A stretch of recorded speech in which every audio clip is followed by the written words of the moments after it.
before we begin, we want to give a big shout out to our awesome sponsors. The first is the Grumpy Cookies for all of your fandom and D&D related needs or merch, your one-stop shop for all things fandom. Whether you're looking for the perfect Dungeons & Dragons gear, Doctor Who merch, or any other fandom apparel, they've got you covered. Check them out at www.thegrumpycookies.com for all your custom designs and anime clothing needs. And we checked them out last week. They've got a bunch of different anime stuff. They do have their own brand, Grumpy Cookie, self-promotion, of course, but they got tons and tons of different apparel. And they're local, right? Yes, they are local. They are local to us here in Sacramento. Yes, they are. Yeah. So I did not know that. Awesome. Yeah, and of course, a heartfelt thanks to Dscribe, DSCRYB, the ultimate source for immersive D&D sounds and music. Elevate your game with expertly crafted soundscapes, perfect for any adventuring party, and let them help you bring your world to life. Stay tuned.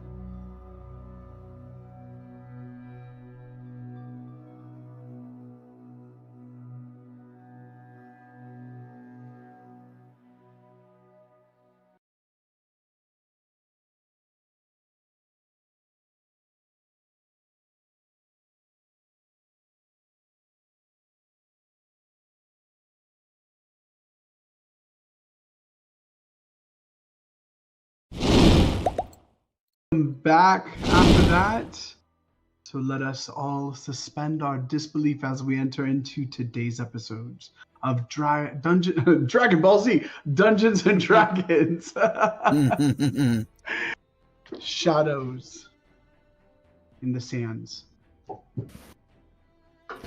As we gather again, now under the sunlit sands next to the haunted lands, let us recount the journey that you all have been through up to this point. Having left the bustling city of Hazuz, you ventured into the endless expanse of the desert, guided by your mission to deliver Nadia to the mythical monastery of the Seven Rays.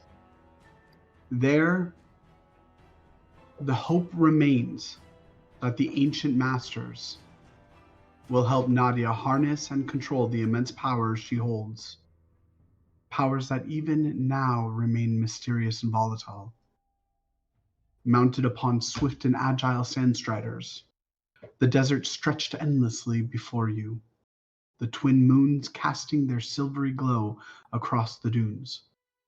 Along the way, you encountered two enigmatic Jan, elemental spirits of the sands who tested your wits with riddles and rhymes. Through clever thinking and teamwork, you solved their challenges, earning a radiant magical jewel as your reward. With their cryptic warnings still echoing in your minds, you pressed onward into the deepening night. Hours passed, and the chill of the desert night grew sharper as the moonlight painted the sands with eerie shadows. It was William who first felt it. The unnatural shift in the air. The golden sands began to darken, the silence grew heavier, and an oppressive sense of unease settled over the landscape. The stench of undeath filled his senses, unmistakable and vile. Calling for an immediate halt, William warned the party that you had crossed into the borders of the haunted lands, a cursed region known for its dark and restless spirits. Choosing caution over haste, the decision was made to make camp. Under the soft glow of the moon, you gathered around the map gifted to you by Layla, plotting a course through treacherous lands ahead. With Nadia fast asleep and watch shifts assigned, you settled in, wary of the dangers lurking in the desert night. As you each took your turns on your respective watch, very little happened. That is until Ren and Nyx took their positions. Quiet of the desert enveloping the camp as everyone else drifted into uneasy sleep. As Mia began to be awakened by Nadia's nightmare. An explosion of magic, power, pure and unreviled, shattered the calm of the camp. With Nadia, her tiny voice calling out for her mother as her body shuddered violently. Mia tried to lean in and comfort her, whispering reassurances. However, it wasn't enough. When Nadia's whimpers turned into cries. Your mic's messing up. Oh, my mic? Yeah. Is he coming through robotic Oh, for there you anyone go. else? Yeah, it's also Is like that better? delayed. Yeah, that's better. Okay, I'm so sorry, guys. Sorry, not your I fault. mean, strangely, it was sounded fine for me. Nice. That's Oh, you strange. protected his server. Right? Nadia, her soft cries turned to louder screams, and suddenly a pulse of dark, uncontrollable energy erupted from her small form, rippling through the camp like a wave of shadow and ice. The sands quivered and twisted as shadows thickened, coalescing into a monstrous form before your very eyes. A creature born from Nadia's nightmare took shape. The air grew cold, and the oppressive weight of its presence pressed down upon you. The creature was a grotesque amalgamation of fear and shadow, its towering, jerking form both alien and menacing. Its tendrils of darkness reached out hungrily, clawing at the ground, and at your very essence. The battle was immediate and fierce. The nightmare lashed out, its otherworldly growls and shrieks piercing the silence of the night. But despite its overwhelming presence, you were able to hold firm. Blades flashed, spells erupted, and teamwork prevailed. And finally, with Mia shaking Nadia awake, the child grasped and opened her eyes. The connection severed. The creature dissolved into nothingness, leaving no trace of its existence. Nadia, frightened and confused, clung to you, Mia, tears streaming down her face as she asked what had happened. Her innocence was heartbreaking. Her lack of understanding of her own powers, a sobering reminder of the dangers ahead. Mia, as you comforted her, the rest of you tended to wounds and calmed your nerves, knowing the night was far from over. As you settled back into an uneasy calm, Ren and Nyx offered to stay awake. Ren began playing a soft melody to soothe the camp. As each of you took your places back in your tents, trying to savor whatever salvage, whatever left sleep that you could, you were finally able to allow sleep to overcome you. And then, just as Ren was crescendoing in her soft melody, there was a sudden silence that overtook, and Nyx turned, now alone, scanning the camp, and noticed that Ren had slumped forward. And then Nyx, a sudden shift, a movement, caught Nyx's attention as something small and pudgy scuttled through the shadows toward Stolas's tent. Nyx had moved swiftly to try to intercept, however, As Nyx began to move forward, the creature turned to her, its beady eyes glinting with intelligence, raised a stubby clawed hand, and before Nyx could react, a wave of magic washed over you, heavy and irresistible. Your vision blurred, and darkness claimed you as well, as you fell into a deep enchanted sleep. Inside his tent, Stolas stirred.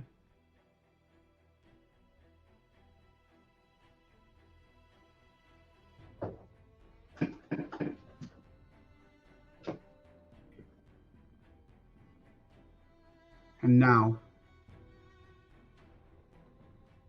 with the sunlight hitting your face, Zin, as you are the one that is that had slept outside of any tent, any covering. Sunlight waking you up. The desert sands shifting beneath you and around you as a hot wind drifts over the landscape. You find yourself awake, and the beating of the sun weighing heavy upon you, warming your fur, warming your face, and the sound of the landscape all around.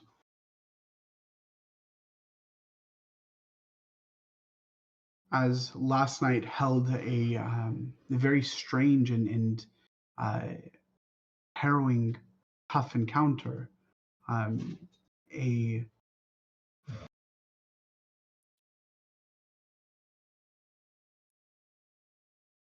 volatile representation of what lay ahead. The promise of the monastery of the Seven Rays, still a distant hope on the horizon, and yet Nadia's powers, the desert's curses, and the shadows on the road ahead demand all of your strength, wit, and resolve. Lingering perhaps on each of your minds and each of your chests, what horrors lie ahead in the sands of the haunted lands. However, the most important question remains at the forefront of views, and what are you going to eat for breakfast? What are you doing? Just waking up, then does the stretch of a wake up, like hands out all the way, stretch, feet out. It's like that kind of stretch you get, and you like shake a little at the end, and then just that morning wake up, like some groaning, wiping the face, big blinks, kind of slapping himself around a little bit, and then just sit straight up. Did I miss my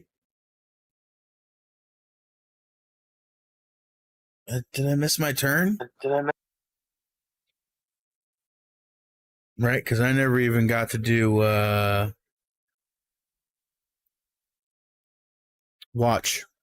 That's true. Correct. You did not. Well, I slept good. That's. I was going to say that was live reenactment is in stomach. I wake up, yawn, look around, and be like, Did you get "Oh, that message, good. John? No more. No more.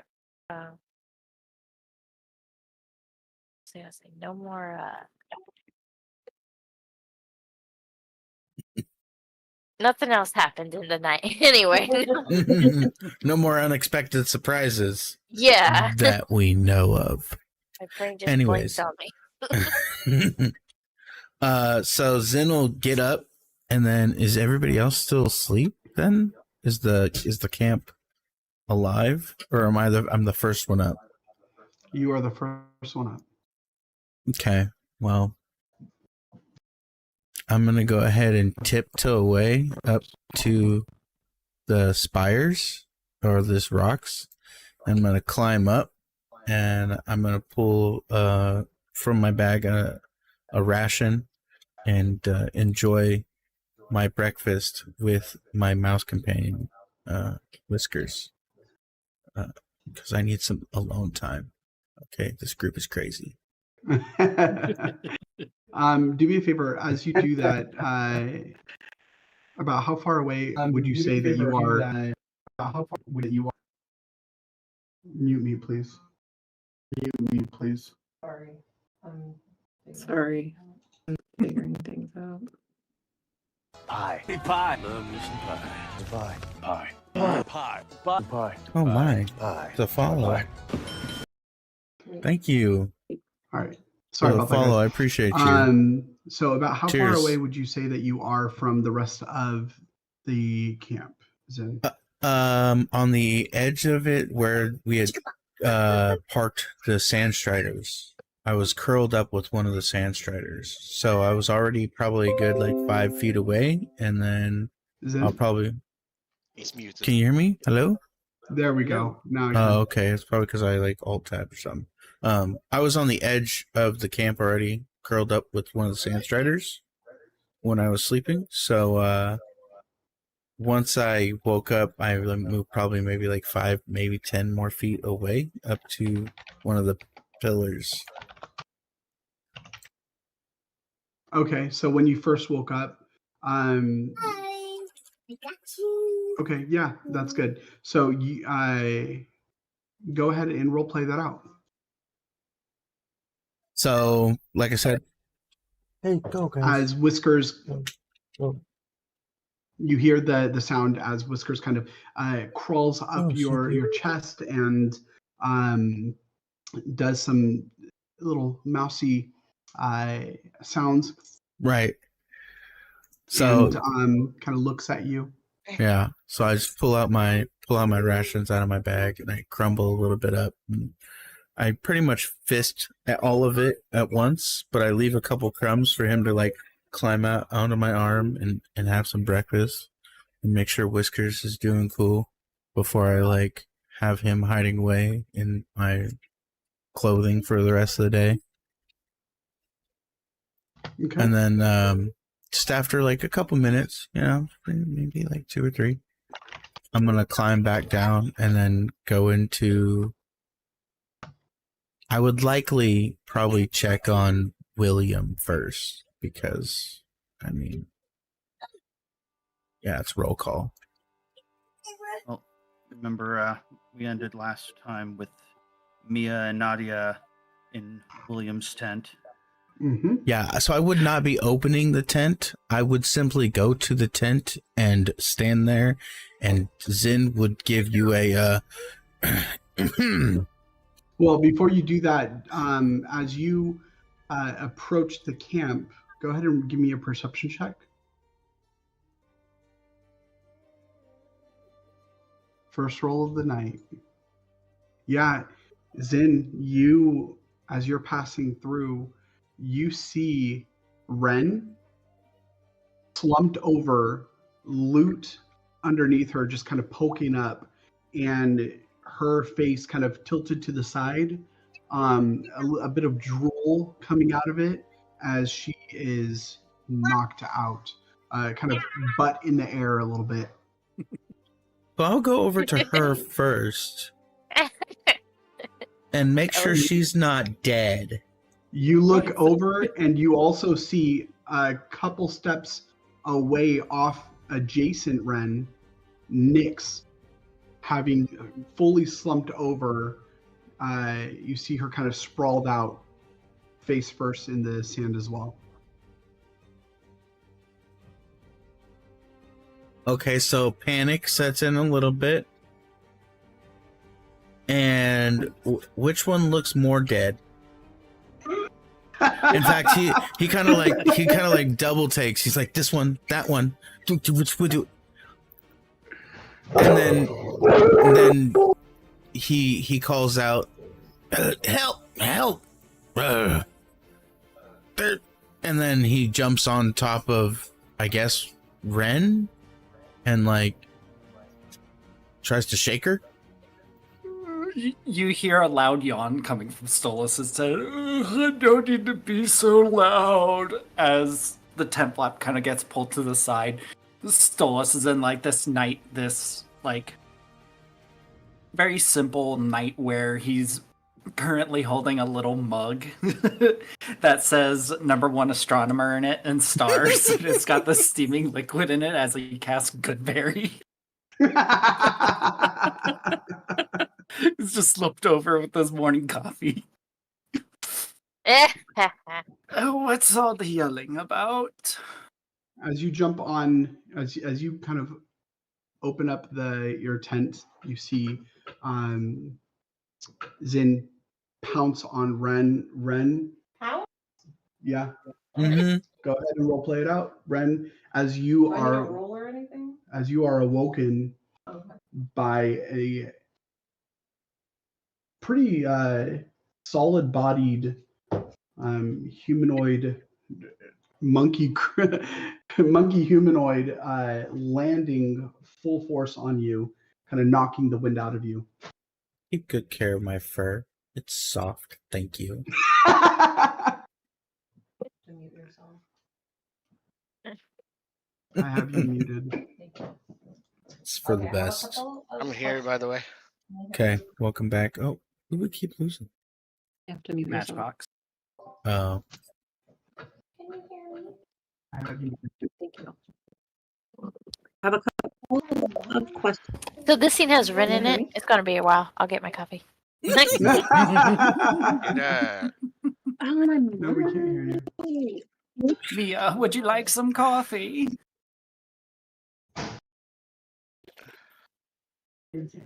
I know we just started. Can I get a quick recap of what has just happened?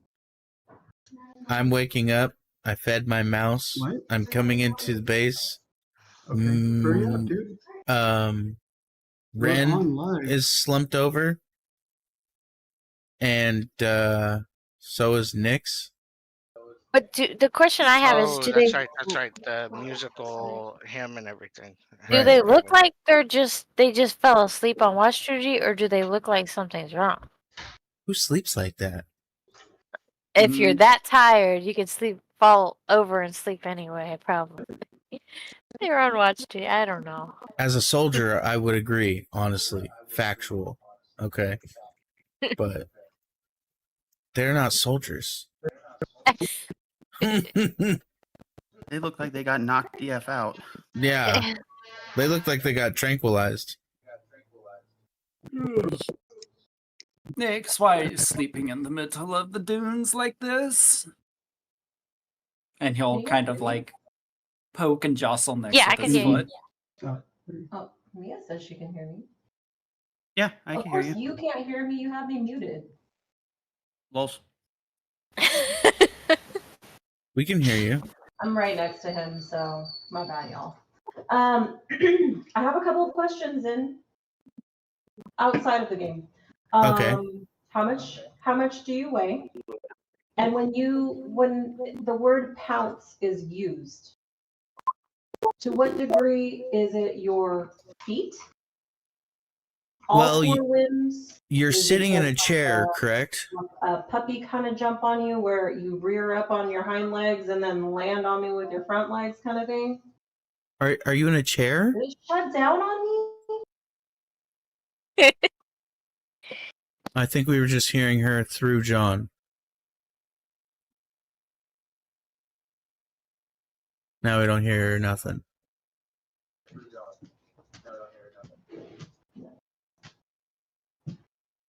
I'm sorry. I'm sorry, guys. She's having technical difficulties. Testicle Testicle difficulties.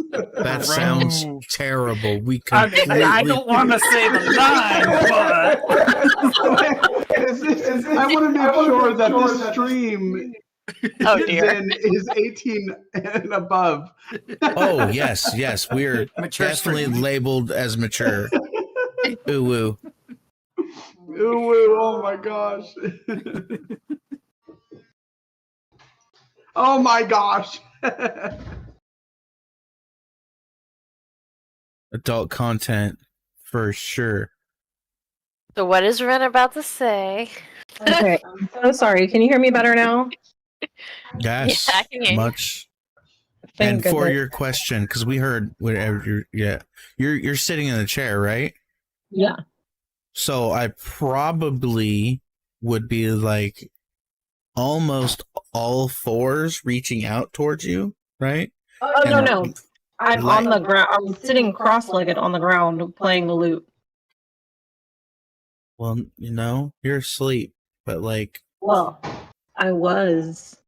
I started that way. I think he described that you were like slumped forwards, like butt up in the air. Butt up in the air or something. My I'm headcanon just was saying, you were guys. passed out on the ground like Sid from Toy Story. I started one way, That is okay? literally it. so Pass in my out on the ground like Sid from Toy Story. Yes. so in my head, I was just seeing tackling you from like the side and like rolling and being like on top of you, being ready to kind of slap you or shake you out of it. Like, hey, wake up! Are you dead, man?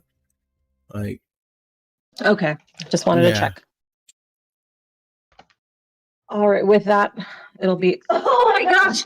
What are you doing? Why are you on top of me? What is happening right now? I need an adult. I mean, And he's Zin is shocked that you're alive. Could have swore that the desert was going to eat you. Has nothing to say.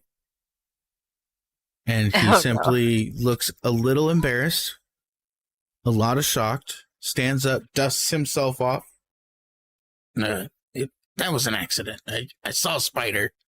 And, and turns and goes to walk towards Nyx to make sure that she's okay. that's too good. A spider! I love spiders. I need to make sure it's okay. Where did you see? Did you see it run off? Is it over there? Is it under me? Is it on my clothes? It crawled that way. Which way? Which way? Oh, wait, no, And wait, then I start that looking way. frantically. Yeah, and I changed my directions like 3 times. I'm like, maybe it was over here. Wait, no, I saw it over that way. Ren is going to spin in a circle and then run in the opposite direction, of Turns- which one? away from the camp. Goodbye, have a good time. And Stolas has bent down, trying to rise you Yeah. up. Next. Yeah, I pretty much bend down, scoop up Nyx, and hold her little snoot over the cup of Rise and coffee. Now, rise and shine. Yeah, it was for fun. Wake you. Nick's snoring deeply.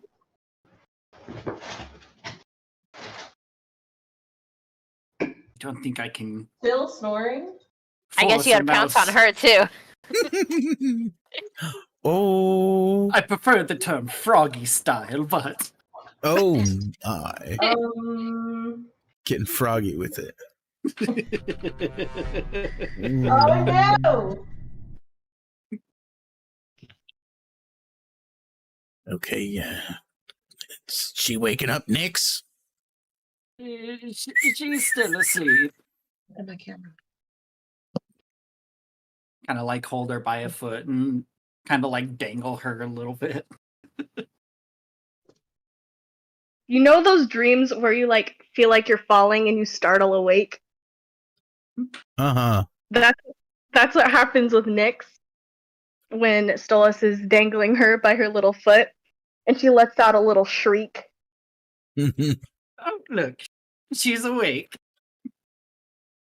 I'll kind of pull Nyx back and like kind of set you on my shoulder. How nice of you to join the realm of the living. I'm not falling? Well, you fell asleep. So, in a matter of speaking, yes. Fell asleep. When? sometime last night. I figured after your watch. But why you would choose to fall asleep out here in the under no cover is beyond me. That's what I'm saying. Does Nyx remember what she saw last? Yeah, you do. Nyx is going to look around and then look at you, Stolas. What were you doing last night? Well, I did my watch, then went to my tent to retire for the evening, then helped fight off the giant demon creature, and then went back to bed. Why? Something went. I swear something went in your tent last night. Wait, your hands. No, there was nothing in my tent. I can assure you of that. I saw it. It like, waved at me and like I couldn't help but fall asleep. What? Are you sure that you weren't dreaming this? Stop ignoring me. Babe, look at me. You did fall asleep in the middle of the ground, after all. Gotta pay attention. You're so cute. A hallucinogen of an exhausted mind. No, I swear I swear I saw it. It looked like this little creature and it went into your tent and like as soon as I felt it, Ren was asleep and then I look back, it's leaving your tent and then it waves at me and I fall asleep. I don't fall asleep easy like that. Well, you must have, seeing as you're out here on the floor. Me and Ren wouldn't have, I mean, I don't know about Ren, but I wouldn't fall asleep while watch like that without waking somebody up first. This is always the first time for everything. And besides, if there was something that came into my tent, surely I would have found out about it, or there would be some sort of tracks. Baby. Tracks. You look really We need to see if there's tracks. Maybe there are tracks. Who knows? Well, I'll walk Nyx back over to outside my tent, and I'm like, look, as you can see, that there's no footprints. This doesn't make sense. We wouldn't have just fallen asleep. I mean, I don't know what to tell you. My bad. At this point, I'm going to turn back around and circle back to the camp. Zin, where exactly are you? After making sure that Nyx was okay and you guys are having that conversation, I'll probably walk up to Siric's tent and shake his pole a little bit, his little posts, just a little shaky shake. Dirty. You know what I'm saying? Shaking people's poles. Mar. I'm gonna go back over. Is it sunrise at this point? Is it morning? Mm-hmm. Yeah, day's out or the sun is out. Yeah. Go back to where Nyx is and Stolas, and I'm just gonna interject. I don't know what happened, but I couldn't find the spider that Zin was talking about. I hope I didn't kill it. I don't know if it got smashed, but all living things deserve to live. Side note, wouldn't you agree, Nyx/Maddie? Anyway, back in character. What is happening? What are you guys talking about? Good morning, by the way. Morning. Someone's supposed to take our watch? Stolas will look at Nyx. I think me and Nyx were supposed to be the last two, but I just slept all the way through. Nobody woke me up. And that's very irresponsible of you. You should have woken up on your own. It's very important that we keep watch over the camp. There could have been anything. There could have been wild animals that attacked us in the middle of the night. We could have all died. what? And our mission would be over. We wouldn't have anything to do except for run around the desert with all the. Well, I don't know what else is out here. I've never really been in a desert before. This is the first time, so I'm not sure what exactly to expect, except for the gem that we saw that one time, and then the sand striders. But those are the second time I've seen those. So I'm sure there's other creatures that must live out here. There must be other people. I'm not sure exactly though. Have you ever been here before, Stolas? Zin? All while that is going on, you just see Zin like shrinking into himself, being physically harmed by each passing word that slowly moved into please don't hurt me anymore. It hurts. Oh. Stolas looks at Ren, says nothing, blinks twice. Anyways, if there was something that came into camp while you both fell asleep and it meant us any harm, it surely would have done so. I'll take careful note of my belongings, make sure everything is together, and I shall report my findings. Yeah, it may be kind of irresponsible of me not getting my watch, but nobody woke me up. What am I supposed to do? I'm a hard sleeper. Let's just do roll call, and we'll worry about missed watches and things like that some other time. That's not important, right? Sirik, shake. Are you in there, buddy? Are you decent? Can I check? And I'm like, kind of move his flap a little bit. Nix, can you go check on William and Mia and for me, please? And I'll set Nix down before their conversation starts. Nyx is going to nod and then start slowly making her way over to their tent. And Sorry, go ahead. Stark, you hear him grumbling a little bit. Yes, Zin, I am awake. I hear Ren. Thank you. Hear a big yawn. And I'm gonna crawl out of the tent. Did you see anything strange last night? Did you hear what Ren was talking about? Or Nyx?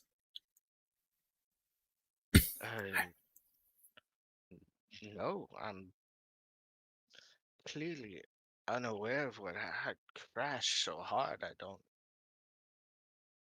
No. What happened? What do you mean? It's probably just a dream. A dream? Yeah, I don't know. From your end? No. Nyx was talking about it. I didn't know if you were awake in there or not. Maybe you were just trying to avoid us. Yeah, no. Last thing I recall was listening to Ren's lute playing, actually. And then I just felt a strong, heavy eyelid moment, and next thing I know, I was out. Rather uncharacteristic of my normal sleep habits. Maybe I was just extremely exhausted. Yeah, don't elves only need a little bit of rest? Depending. But yes, most of the time. Well, up and at 'em. Let's get roll call. Get everybody in camp before we move on, huh? Sounds good. Is someone making breakfast? Yep, you. And I'll go ahead and step away. Oh. And I'm just standing there, like, looking left and right with my hands on my hips. Damn it.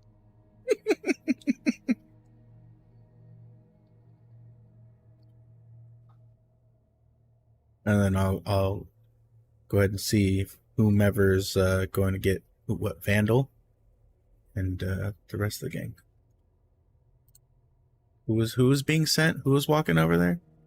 Nyx was walking over to wake up Mia and William and Is Nadia. there a fire going, by the way? Did we light a fire?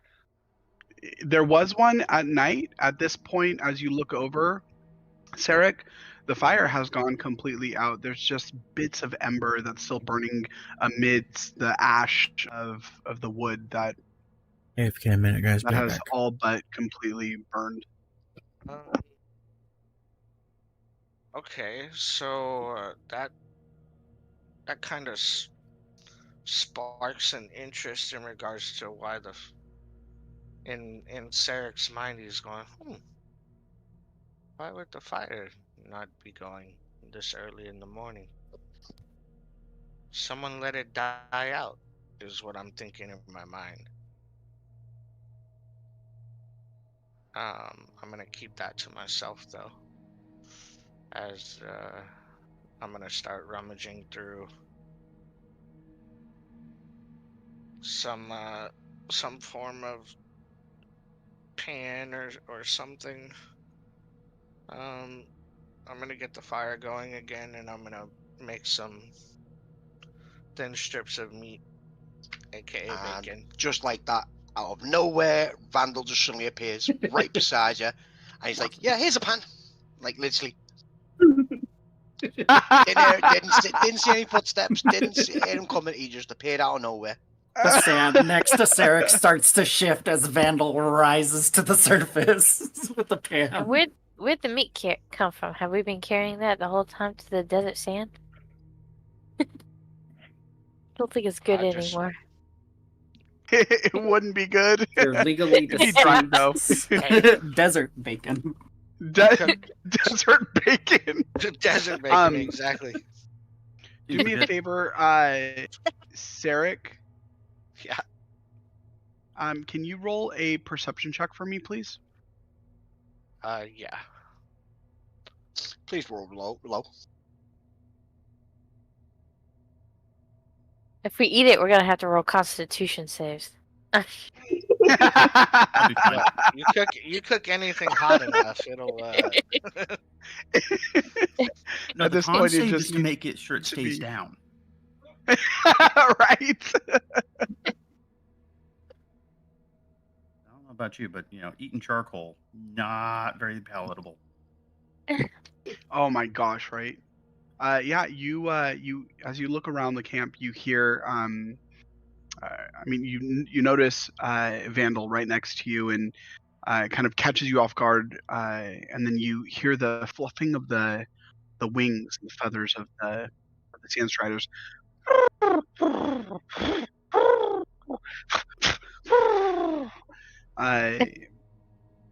They are. Do me a favor. Roll a survival.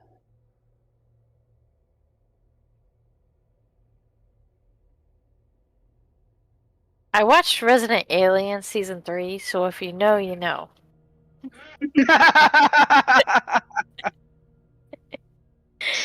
Mia, I love it. I love it. If there is no proper food ration or it's spoiled meat, I would like to notice that if possible. And I'm immediately gonna go look for a desert hare. Okay. It's not spoiled meat. It's the rations that you were given in each of you were given in your packs is meant to last for a total of 2 weeks. The Like meat dried that you jerky or guys something? it's dried jerky and unleavened bread. So very, very kind of almost like cracker or tortilla. And it is yeah, exactly. And but it is not at all Pleasant. it's meant to just get you through. It is not pleasant. It is nutritionally dense. Would I know? Yes, exactly. Being a hunter and everything, would I know how to spice it up? If we even have spices. You don't have any spices. Uh, But I mean, you quickly look through it and you think, yeah, adding some fresh meat, not dried, would bring a lot of flavor to this. Not you can't even call it a meal as you look at it. okay. So I'm gonna look at what we have, and I'm gonna Not right now, but I can. probably need to do something a little Well, actually, better than this. I could do it right now. I'll be back. And I'm going to grab my bow and some arrows, and I'm gonna go head towards a high point, and I'm gonna scout the area to see if I can see anything animal-wise.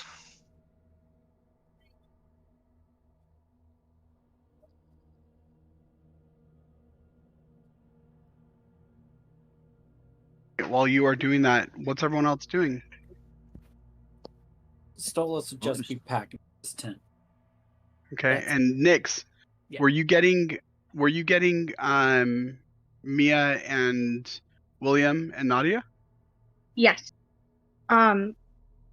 When she arrives at the tent, she's going to yell out, "William, Mia, are you guys okay? Are you awake yet?" I'll answer, I'm awake. They're still sleeping. Do you want me to wake them? Yes, please, and come meet us outside. We're getting, I think breakfast? I think breakfast. Sounds yummy. I think. Yeah, like And when Nyx first yells, there was a snort, a heavy snort, and probably a little yip from Mia as William sits bolt upright, eyes wide open, assessing, before visibly relaxing. Thank you for the trash this week in the bathroom. Huh? The group is waiting for everyone. I'll meet you over there. I'll do it right All after right, this. see you too. soon. See you soon. Nyx is going to start heading back. Stolas, you were on your way to your tent? Oh, well, we're right next to my tent, so I pretty much just Okay. went inside, took stock, and then collapsed it all. Okay. So And then it's me being occupied for like 10 minutes. Gotcha. And then Vandal, as you see Sarek begin to leave the okay. Sarek, before you leave, go ahead and roleplay that out. Oh, okay, just super quick. So prior to, I'm gonna direct. I'll be back, kind of out loud to everybody. Going to look for more breakfast, Vandal. If you don't mind, could you get the fire started, friend? I literally just look at him like, "Are you sure?" I smirk. Yes.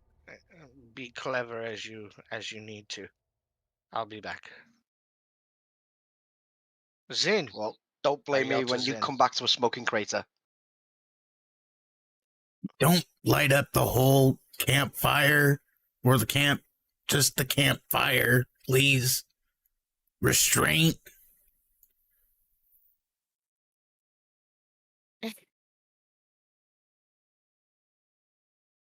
Picture Vandal going restraint. I wonder what that tastes like. Hit him again. That's what it tastes like. Were you trying to get me to come with you, Sarix? Yeah, I was trying to get your attention. Yes, for the moment. Okay, so Zin, would you care to accompany so we can make this a little quicker? I have a feeling you have good eyes as well.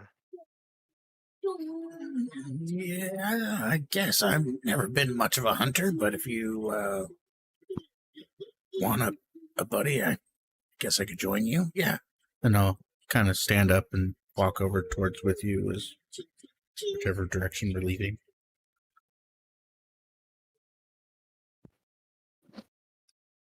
We'll head over this way, west. I don't We'll think I look for had some tracks. anything ranged. Like literally zero. He wants you to go and be his eyes. Ah, but you are fast. Right. And I can climb. You want me to get his vantage point? I got you, boo.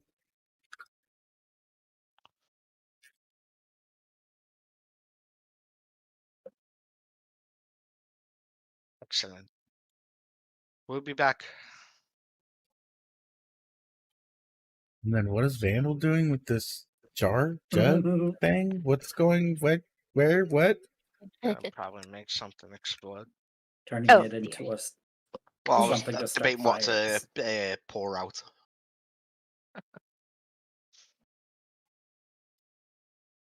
I mean, sadly, there's no gasoline in there, so yeah. What about magma? Magma. Magma. Is Red it okay hot if me and magma. Zin roll perceptions? Absolutely. Are you is it to look for? Yeah, looking for tracks. Go ahead and roll survival, please. Survival. Okay. We'll start there. Oof. It's about 10. I'm a city boy.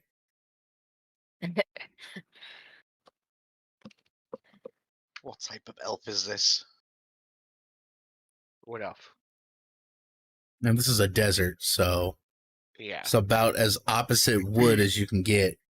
Yeah, as you are looking through the sand, trying to see if there's any type of animal or creature, or see if it gives any indication of any creature that might be fit to provide any type of sustenance. The wind blows over, and you're having a tough time seeing any tracks. However, at this time, as the two of you are a bit away from the camp, is there anything that you would like to discuss? But if you have time sometime night. Yeah. Meanwhile, Vandal's over here trying to start a fire without exploding the whole camp. Halloween cat. I'm just I heating have up the the pan. pieces. Wait, just They're big cast pieces, heated and pan. Do I that with have the dinner. super glue. But Who needs a last time campfire I when did you've got a it, I stove? got frustrated because it was super glue. I'll do it after dinner. After dinner, so like 11. Yeah, later tonight. Is that cool? Not necessarily, actually, at this moment. Okay. Kind of focused on looking for food very quickly. I mean, I would ask, what's your beat on the little girl? Do you think this is going to be a wise decision? You seem like you're the only one that wanted to go with Pimble.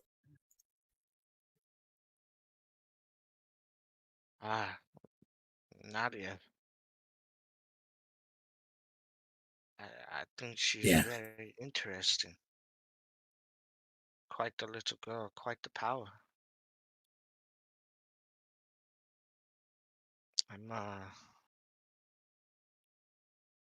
Why do you bring up Pimble? I mean, you're the only one that really kind of took his side, I'd say. You gave him an ear. At least listen to him. Everybody deserves respect. And we didn't give him all that much, but he didn't give us much reason to. I just wanted to make sure that if we're moving forward together, that maybe if you felt a certain way, we spoke about it rather than just buried it. It's very kind of you to think about at this moment, but as you did say, yes, I do believe we all have moments that we need to be heard, and I just come from a long line of respect from from where I'm from.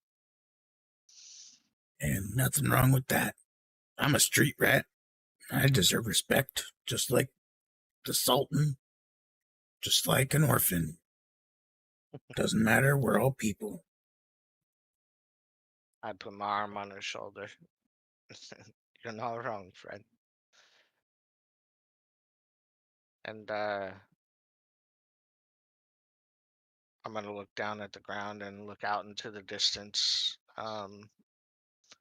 Look up to an area where I can see what would be a good vantage point. The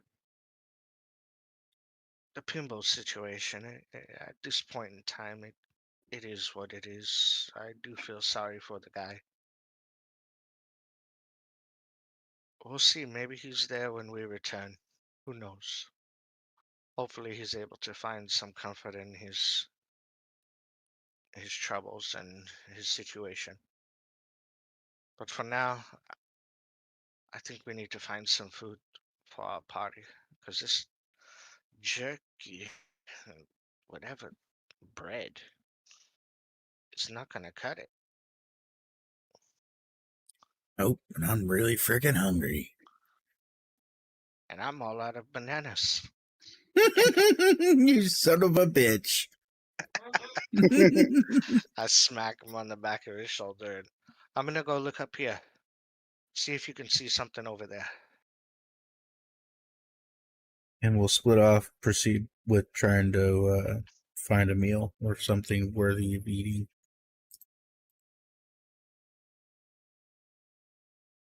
Which seems like it's probably not going to be much here in the desert. Yeah. Doesn't Is this actually how we look. die? I'm going off of what I've seen during my my watch.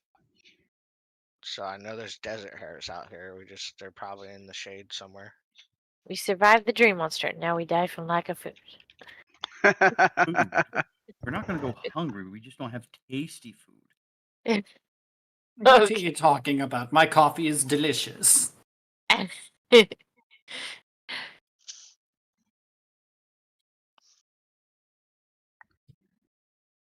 So, meanwhile, I'm like, Nadia, sweetie, wake up. And I get her to wake up.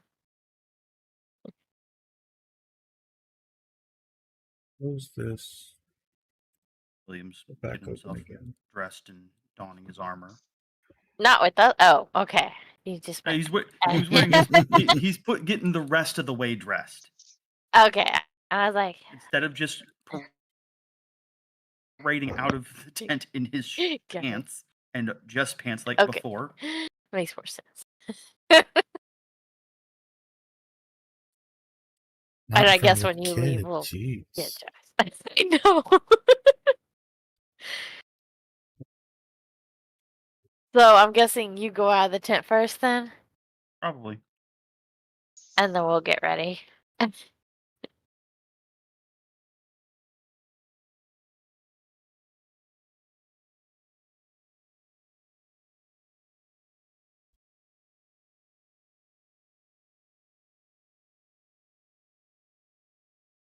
And who all is at the campsite right now?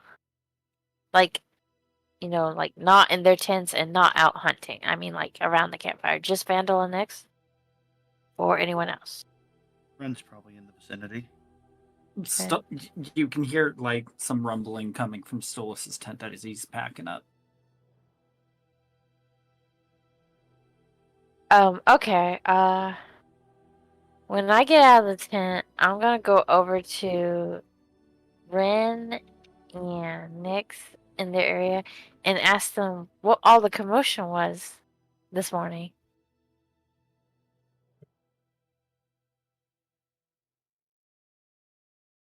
So, Nyx is going to turn to Mia and say, "We fell asleep during our watch, and I swear I saw something go into Stolas' tent, but I'm not even sure anymore.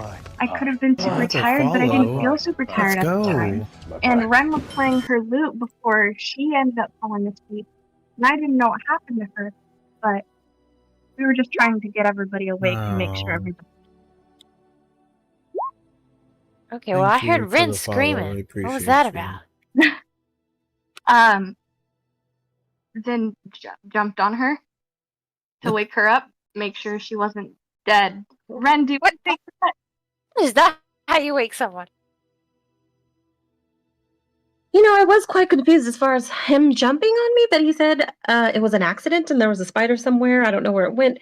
Possibly in my shirt. I don't know. I can't look right now because there is no space for me to do something like that. But apparently we all fell asleep at the same time because of my beautiful music. I didn't realize I played so well until last night, until I woke up this morning, actually. I thought about it before. I just wanted to try and play a little bit because I'm not that,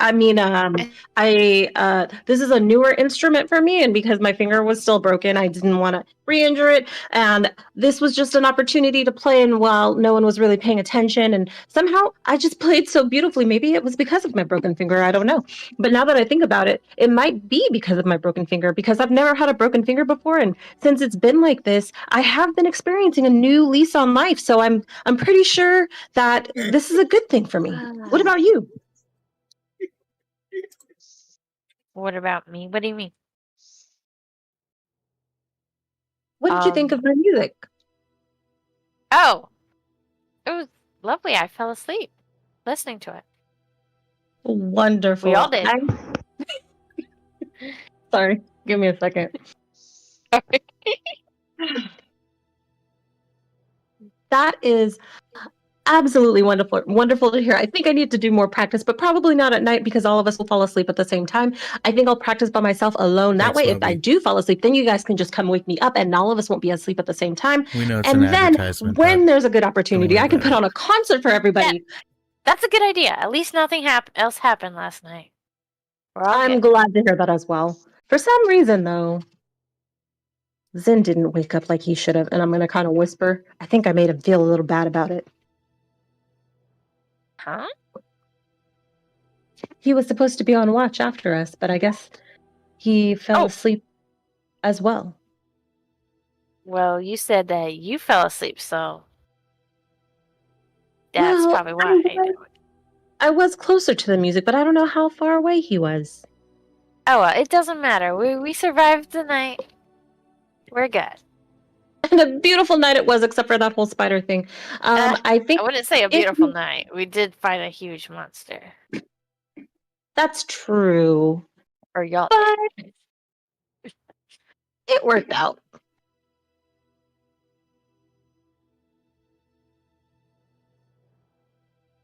Additionally, since she heard silence. Additionally, Mia, you know what would be wonderful? We should probably make a hearty breakfast for little Nadia. I think she'd really enjoy it. I don't think we have any milk. I don't know how we would store such a thing in the desert. It's pretty difficult to keep things cold out here because it's a desert. Except for at nighttime, it's pretty darn cold out here. I think so. Sure. What do we have for breakfast? Breakfast. At this point, I need everyone to roll a perception check, please. I was just about to ask if I could roll a perception check. Yeah, and then thank you. And then Zin and Sarek, go ahead and please roll another survival, each of you. The entire time, William's kind of sitting there crunching on his hardtack. Nice. And if anybody looks at him funny about it, he goes, "I've survived on worse." Munch crunch. Does Nyx get advantage? No. Unfortunately. Is your I mean, I surround everyone. Oh, you're right. I didn't do my voice. She's also mid-conversation, so. I survived on worse. There. Awesome. I like it. Awesome, man. Awesome. Okay. So you notice at this point, as the sun is beating down on you, a very dry wind. The wind itself begins to kind of whip up a little bit more. Vandal, did you get was the survival check for lighting the campfire? It was for cooking. Okay, perfect. So you light the campfire easily enough. You begin to arrange things. Yeah, I cast heated metal, so I'm literally, just pretty much literally making a stove. Beautiful. And you guys notice as Nadia comes out, she kind of moves a little bit closer to you, Mia, and then she comes over and she actually gives you a hug, Ren. And then she goes over to Nyx.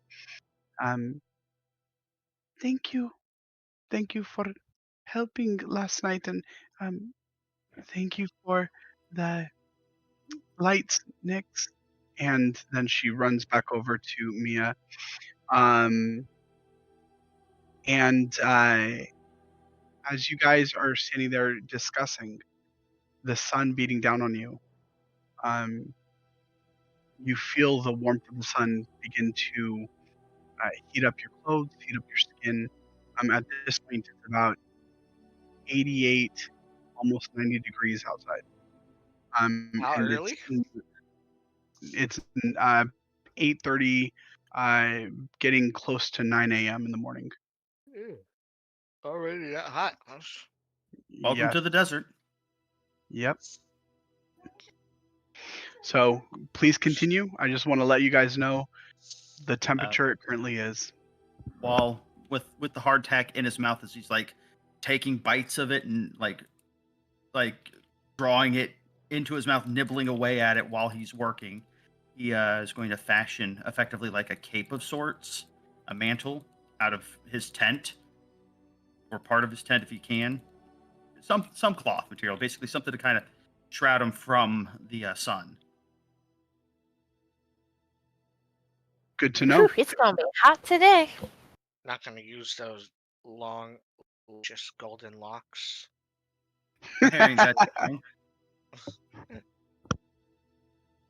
Ain't gonna stop the sun from beating on his armor.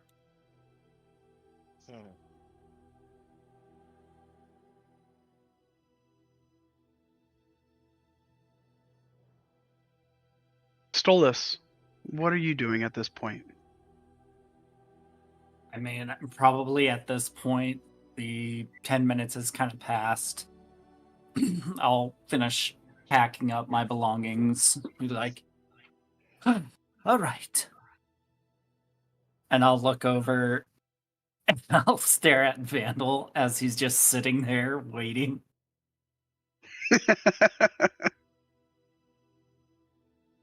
Are you good? I sort of look over to William and I'm just going to be like, oh, I'll be all right in about 15 or so minutes. William? Yeah. William raises an eyebrow, concerned. I just sort of give you a thumbs up. He mirrors the gesture, but slowly nods, and a deepening look of concern sets in on his face.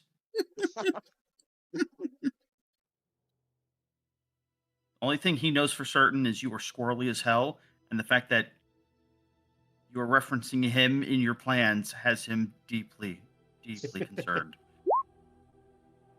You'll hear the sound of Stolas doing a quick little clap. Would anyone like some coffee? William would raise a hand to that one. Coffee, I love coffee. Is it Colombian? Is it from a particular region in the area? Do you brew it yourself? Is this something that is instant, or do you have to let it simmer? Did you ground the beans yourself? Tell me more, Stolas. Yes. And he'll pass out these little saucers and these little mugs of coffee as I give each of you a good bit. A good berry contains enough nutrients to sustain a creature for an entire day and heals you by 1 hit point. Nice. Is this keto? Is that? Sweet. Oh my god, no. I'm kidding. It's actually vegan. Which means it's gonna taste like this. Oh dear. But it Alright, tastes alright. like coffee. It's bitter. Like what? It wakes you up. Do you have a particular brand flavor you want to compare it to? It's like medicine. Ooh. It's Prime. It's Compare it to Prime. So he takes a wait. Prime the energy drink? No. Yeah, I've got the Delivery on where it screen right takes forever. I don't know. No, but, like he takes a sip, pauses for a moment, goes, It's like having sex in a canoe. and he slowly looks at Stolas, straight face, and goes, Fucking close to water. I look at you with my eyes squinted and Someone my bites jaw his lip. dropped after that comment. Like, Like- to it a good time. Like what? Utterly confused. it was military jargon. We'll explain Sitting it there when you're thinking older. on it. 5 minutes later, she laughs. That's pretty funny. Nobody's in the room with her at the time. Yeah. He's just giggling to her. We all finished packing up. We're already gone. He's like at the back of the Oh, line going, we're "That's gone? fun." No. I'm making a joke about when she gets the joke. Yeah. Near water. Oh. Oh.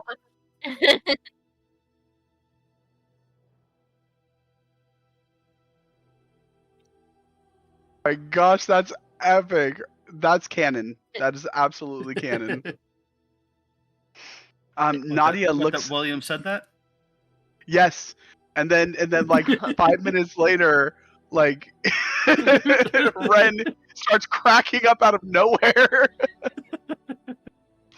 Nadia looks at everyone, kind of. She's looking up at each of you, and as you guys are Like- discussing this, and she goes, she comes up to you, William, and she says, Oh no! Oh no! she kind of tugs on your arm. Like And- when she does Yeah. that, he pauses, he looks at her, and a look of abject horror appears on his face. He goes, Those words. Those are adult words. What is? Please don't ask what sex. She does. What is sex in a canoe? And she just looks at you, total innocence in her eyes. "It was a grown-up joke." It's the bars that go across the canoe to keep you safe from falling out. Oh, don't she looks at want- you. It tastes terrible. Okay. All right. Is Thank you. And then she kind of trots off. is Ren There's- close enough to hear the explanation? Yes. Utter Make a terror, roll of deception. utter terror on William's face. Please do roll a deception. And I smack William in the arm. But Mia, you need to roll deception. Oh wait. Oh, okay, that's right. I just lied. Congratulations, you just lied to the child. She should have advantage on this, shouldn't she? Yes, she does. Yeah. Her mother's a concubine. I mean, I'm not her mom. I doesn't can't just mean- say go out. I'm just saying. No, but She's if I probably tell her heard to the go word ask her before. mom, her mom's gonna be like, "What's going on? Why is she bringing this up?" That's a pretty good roll. Oh, speaking of which, she does that need is- to Yeah. call her mom because she didn't call her last night. We definitely need to call her mom now. Maybe not right now. Maybe till she forgets it. And then... At this point, Maybe after because- breakfast. Yeah. At this point, well, we'll play it out. Because you remember her mom having reached out to her or reached out to you multiple times through the night, and then it just went silent as you guys went to sleep. But yeah. Oh dear. So she looks at you, Mia, and she seems satisfied with the answer that you give. And then she kind of trots off a little bit, and you see her go over to some of the boxes, and she starts looking at the box, and then she kind of busies herself with other things as she's looking around the campsite. She picks up something, and then she runs back over and she goes, look, and she's holding this very deformed rock, and to a child it looks really cool, and so she's wanting to show you guys the rock that she found. And what are you guys doing? At this point, the temperature is climbing about 93 degrees. Oh, we need to hurry. Yeah. Well, considering that William has had effectively a good berry, he finishes throwing back the coffee, and instead of worrying too much about making sure it's all cleaned up and everything, finishes loading up his stuff and is going to go put his pack and stuff on the bird and get ready to move out. As you stand up, William, you take a step and you hear coming from your boot. I don't think the sound came through then. Yeah, No, it first started to, it and then it clipped. cut off.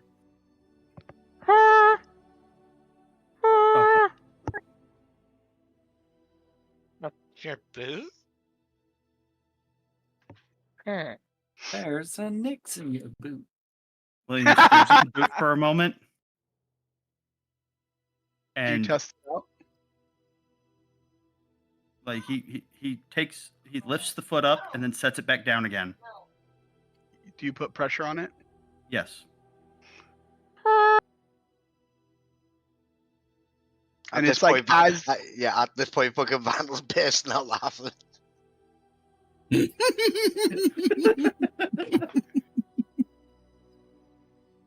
as you the more pressure that you place on the boot, it's like a horn is responding to the pressure that you place on your boot. Ooh, like one of those rubber chickens. William's going Yes. to take his boot off and figure out what the hell Vandal did with his shit. Go ahead, Vandal. Take it away.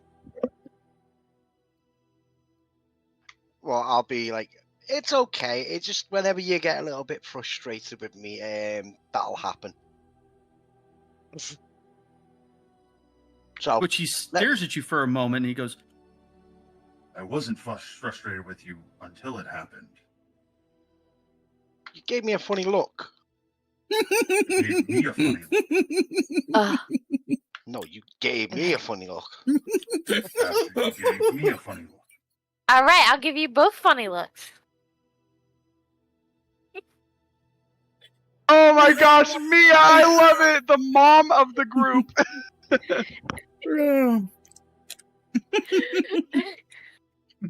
Come on, Nadia. You don't want to watch daddies fighting. Yeah, I'll just be like, he started it.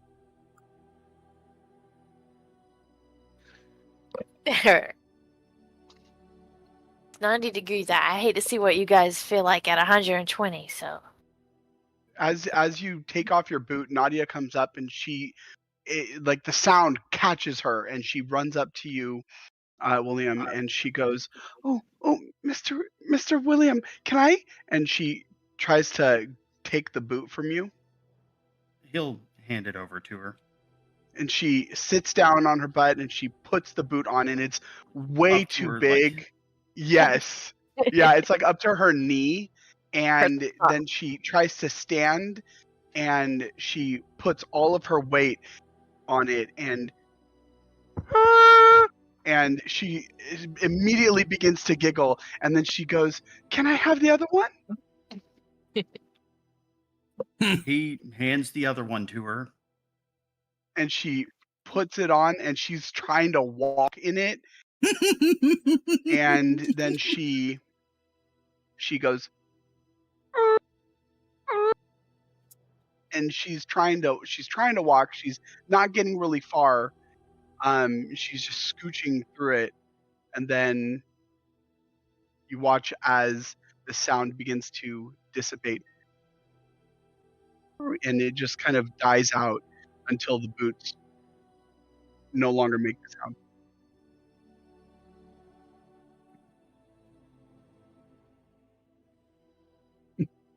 And she goes, Smirks. "Aww," and she begins to take them off. And yep, there you go. And she goes, "Oh, they don't work anymore," and she gives them back to you. William will take them and lash them onto his backpack.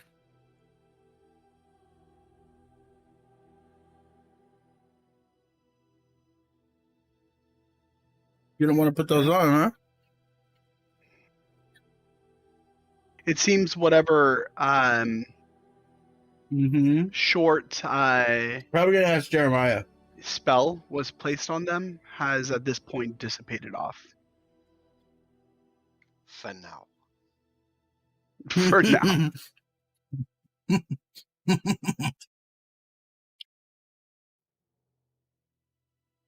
All right, what is everyone doing? Finishing.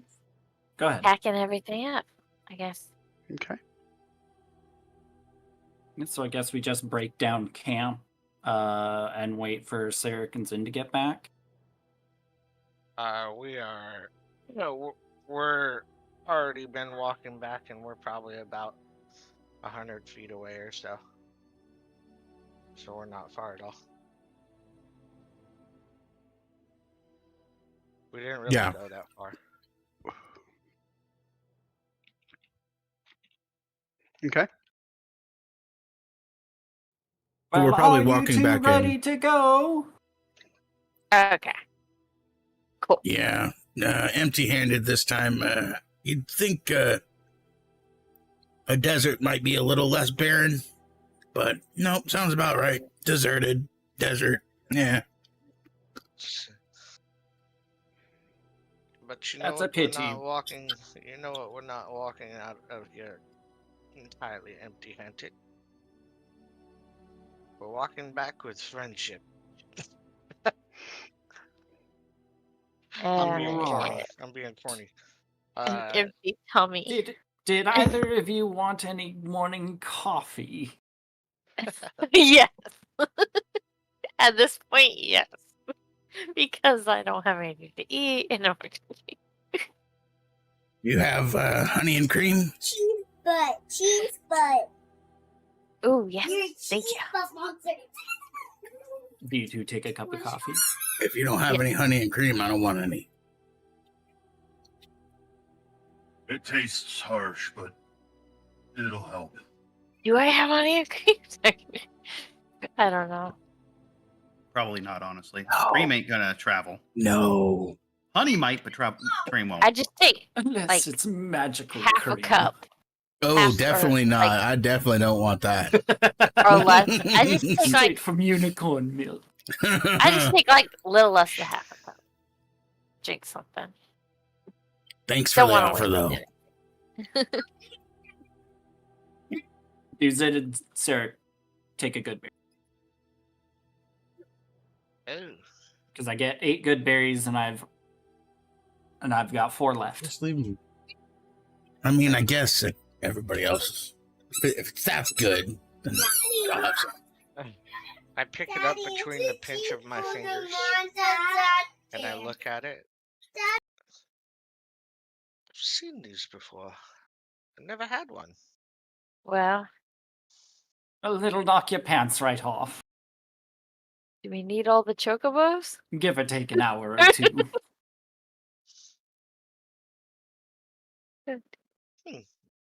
I take a bite out of. I bite it in half. You're biting the cup in half? No, the good berry. That's what the good berry is. The good berry is a cup. filled with coffee. Oh, I'm sorry. I thought it was a berry. No. I flavored it to be a cup I of messed coffee. that all up. Great. Okay. It's a cup of coffee. Okay. I don't waste any time with it. I just take a sip and then I gulp it all down. While that's happening, I would look over at Zin and say, "Could I have your club for a few seconds? Well, your weapon, please, for a few seconds." I have just come up with an ingenious idea.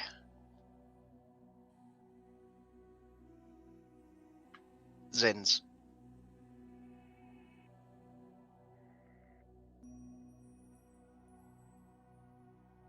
I am going to make it more powerful.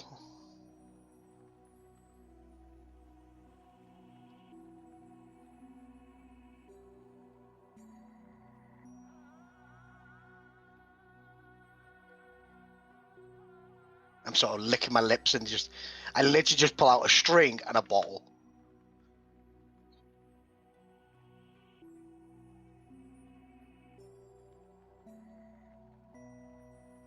Could do anything with, yeah. So I so I pull out the bottle and I start filling it with this like reddish liquid. Okay. And then I sort of just tie it to the blade end of it, and I just say, whenever you hit something, make sure that end is pointing towards the enemy.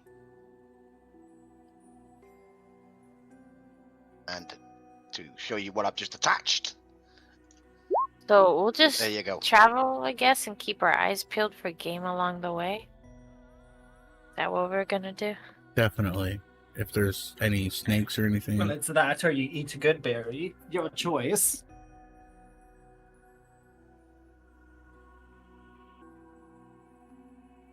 That doesn't actually have the timer on it. Yeah, what is that? So what? Did you just put a bottle rocket on my sword?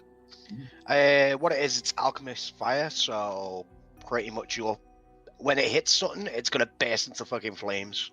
You're gonna deal 2d4 damage extra on Is top it of whatever you do. dangling or is it tied to the tip? It's tied to the tip. And it's just, is it one time? Is this every time I swing now?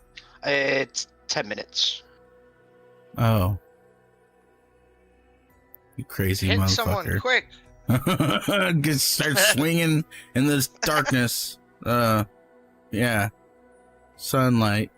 Anyways. I'll remove one of them from my inventory and you can have it in yours. Don't you think you should have put this on when we were going to be fighting something? Or, is this going to fit in my sheath now? And I try and sheath it. I literally just shrug and say, that's your problem now.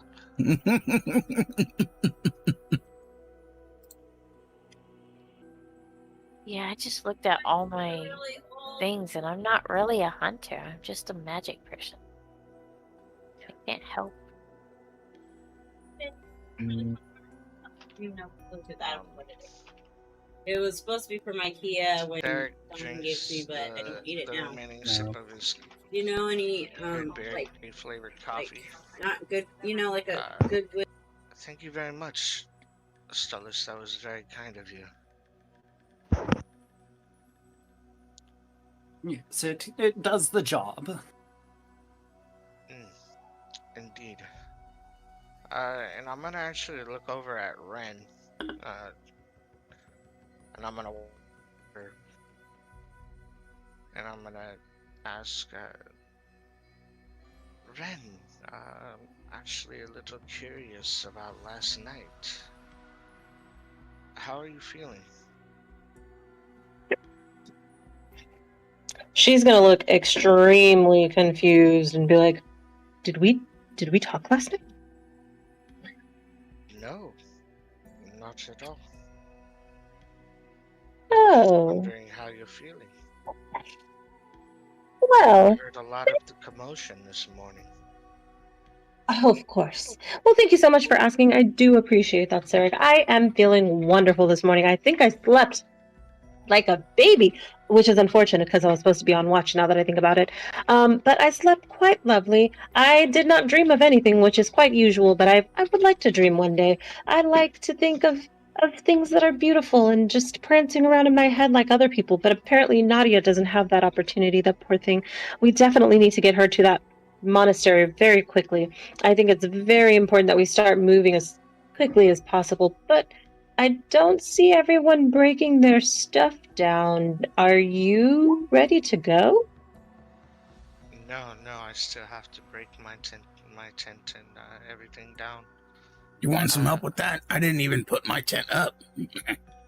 Oh, your bedroll is right outside of the tent, so if you want to get it started, I'll be over there in a moment. Rena, the lullaby you were playing last night, it was very beautiful. Why, thank you. I've been not practicing, actually. I was just playing around last night, and I didn't realize how beautifully I was playing until I fell asleep. I think this finger, and I'm going to point to my left hand, it's been bothering me a little bit, but when I was playing last night, I didn't feel any pain, so it was quite interesting. Maybe it has some magical properties or something like that. Maybe I'm magical and I don't even realize it. That would be quite wonderful. I know I can sing. I don't like to sing out in public, though. We'll talk about that later. But I do like to play music. I guess so, because I was playing so wonderfully last night. I think I'm confident enough to play in front of other people while they're awake. So I think I am going to practice that a little bit more. Thank you so much for inquiring about my future goals. Yeah, I just wanted to touch base and let you know that it reminded me of home. Oh, I how think it was a wonderful. major cause for me falling asleep so soundly last night. Wow, is that unusual for you? Do you have trouble sleeping? Is that an issue? No, not at all. William is as bright as birds as he goes. It is definitely not getting colder anytime soon. We should probably get moving before we cook here. Dad, I do Think Zen is breaking down the tent, yeah? That's Yeah, mean, and I'm calling over to you, like, oh, Sirik, I think we should leave the wren alone. Maybe come help me, dear.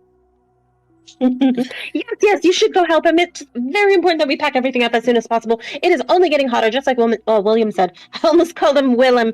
I don't even know a Willem. That's a funny name. Anyway, we should hurry up and get going. It's pretty hot, and we don't want to keep the child out in the sun like this. She'll get sunburned. We need to provide a covering. Maybe William can do something like that. I think I saw him sewing over there, which is very strange. I've never seen a man sew, but he looks like he's doing pretty well. He could probably fashion something for all of us at this point. I think I'll place an order as well. I'll play music for you, William, if you knit me a nice little cape with a hood so that I can bear the sun. He blinks and stares in confusion as literally all he did was take a section of cloth and drape it over his shoulder, around his shoulders and over his head. Beautiful work you did there. I think I'd like to order 2, please. And then she's gonna quickly turn. Maybe she's talking about when you were stitching your body. You're stitching yourself up. She thought you were stitching. I told Henson to bring me the cheese so I could give him some. Ren is talking to William. Okay.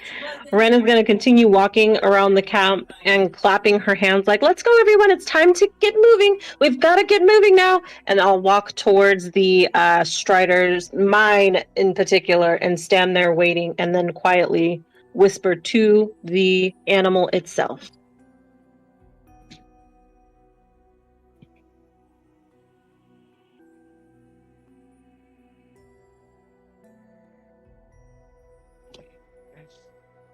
I'm going to talk to...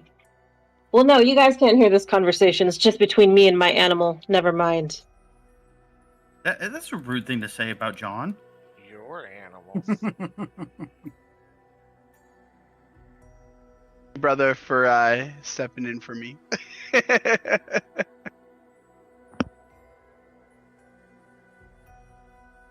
As you guys are taking down tents and breaking down camp, preparing for the journey ahead, the sun beats down hard, the temperature quickly rising as you notice the sun rising higher in the daytime sky. The wind at this point has died down to all but very slight draft that even the wind does not provide any reprieve from the quickly rising heat. At this point, Nadia, Yep, sounds like she Florida. sits. She sits down and she kind of shields herself from the sun a bit, and she goes, oh, and you see that she kind of wipes some sweat from her face, and she goes, I don't like this, and go ahead. William would have probably, just because there's no sense in having Mia and her in a separate tent.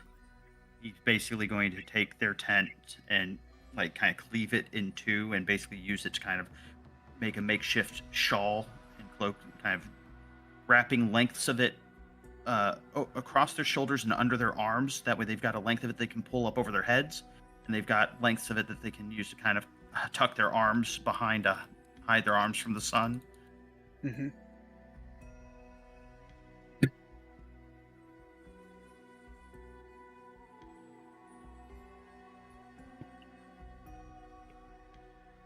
Ren is still whispering to the Sandstrider.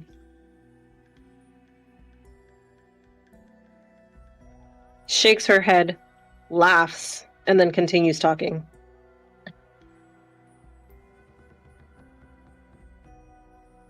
I'm sorry, it is very hot. We must keep going.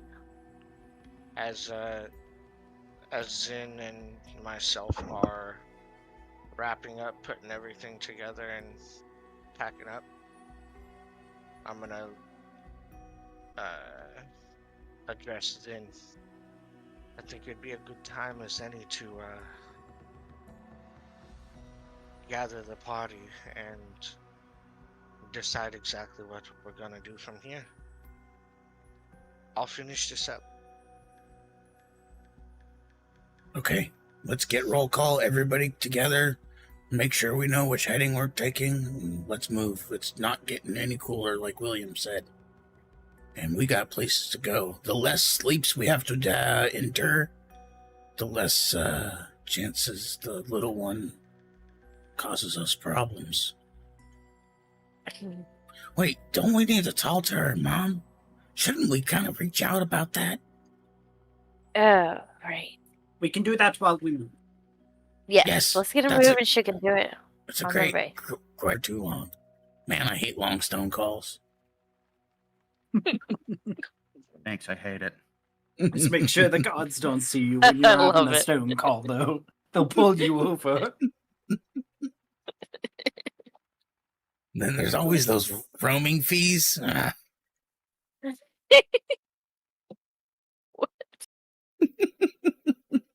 It's so Especially problematic. You never leaving get enough value out of them, really. leaving the stone 3 in messages a Sandstrider day. mode. Right. No reception in Sandstrider mode. Well, we don't even know if her mom has figured out how to use the things yet. We'll see. Let's get moving, and then we'll give her a call. Or 2 or 3. Well, which way are we going? Is most of the group? I take it most of the group has been gathered at this point. Yes. Yeah. We're all together. We're all trying to get moving. What was the call? Are we gonna? We move all look at William because he was the one who told had the map, right? straight east and then head north? Or are we gonna go south and southwest, down and around? Oh, not this again. Where a decision has to be made. We're a team. We gotta make it together. I know. I thought we made it last time for Yeah, the whole I thought trip. we did too. When what was that though? I Because don't wasn't remember. asking. Can we have the big map again? It was some sort of We're gonna yeah, go straight across and then ride the ridge. but avoiding the not straight across through the sand, but avoiding the dark lands as much as possible. We went through it to last session, but we're trying to So avoid we haven't gone through the haunted wastelands just yet.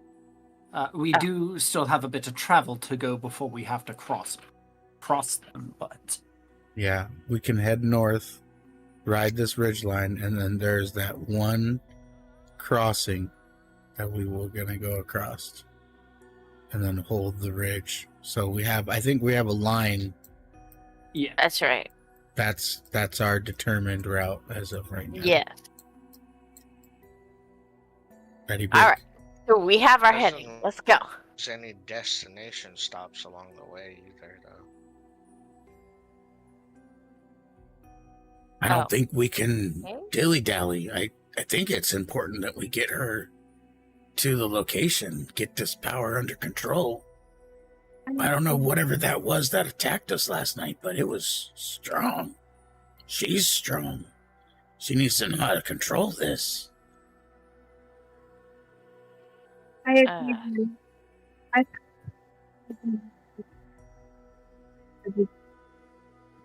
What was that, Your Mary? audio is Can't fuzzy. hear you. Can't hear you. Oh no.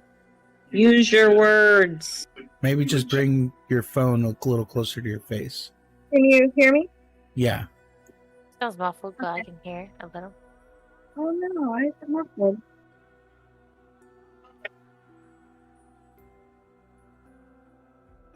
Is that better?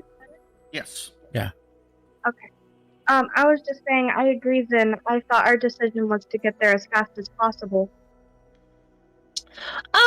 Quick question, and I'm gonna like put my little hand up, pointing my finger to the sky. So who has the map currently? I just want to take a peek. I'm not a navigator or anything, but I think I like to know my way around a map every now and again, and I just want to take a peek. I literally go into my my bag and pull out a sheet of paper with little doodles and mountain ranges and just drawings of trees and stuff like that, and just hand it to her. There you go. You are Let her here think she's in a looking little at it. dot. Let her think she's directing the whole mission. We're going the way that she thinks. Okay, guys, and I'm gonna lay. Go ahead. I'm gonna lay the map on the sand, and begin mapping us out. So if we're right here, I'm gonna point where the little mountains are. We're right here, and the monastery, Vandal. Would you say it's over here?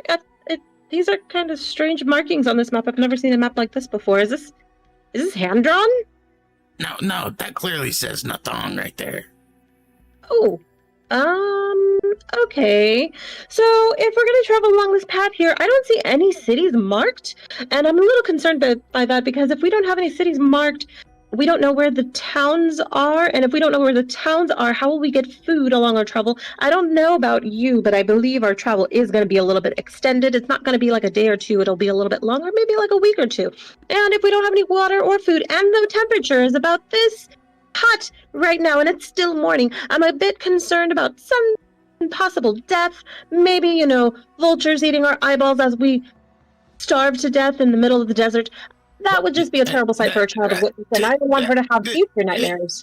What about the 14 days rations and the endless water skin? We already got materials for this. What are you talking? You're trying to go shopping? We don't need to go to cities. We got that from the supplies before we left. You guys didn't get yours? I got Of course I got 3. my supplies. You'll pull up 3 of each. Oh my gosh. So I think he was accessorizing. Very much so. He's got your supplies, and there's food there, and water, and we've got things to do. Right. And this is a very direct path. I do not argue that. I just worry that this is quite a travel for a young child. There is typically an issue with young children and long travel times. I don't know if you know. I have been a lot of... never mind. No, Anyway. Bryn, I know what you're trying to ask. No, we're not there yet. Are we ready to go? And the potty breaks. We can stop, find a sand pile to go behind. How about instead of speaking for her, we talk to Nadia? Hey, Nadia, Are you ready to go? Are you going to be okay with the long trip, or do we need to stop every 5 minutes? Yes. And she raises a fist and she says, I'm ready to go. I need to go to the bathroom though. And she kind of like puts her hands down and she crosses her legs a little bit and she looks at you, Ren. She looks at you, Mia. Of course. We definitely should go before we take off. Absolutely. Definitely.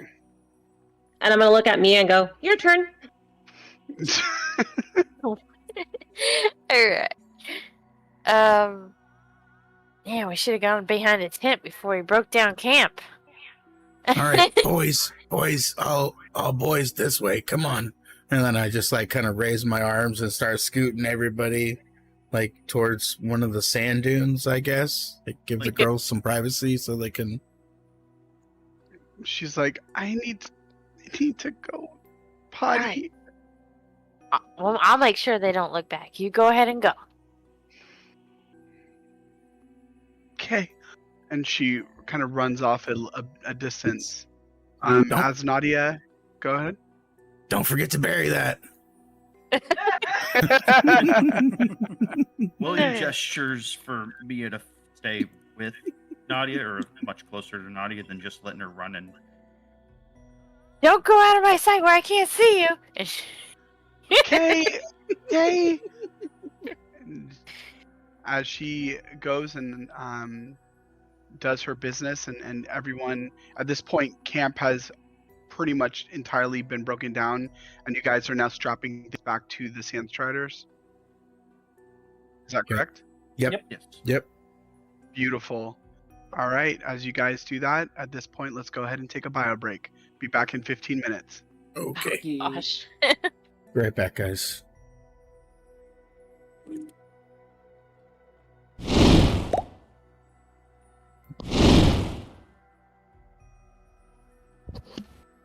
Half the session, we haven't even hit the road. That's the beauty of RP.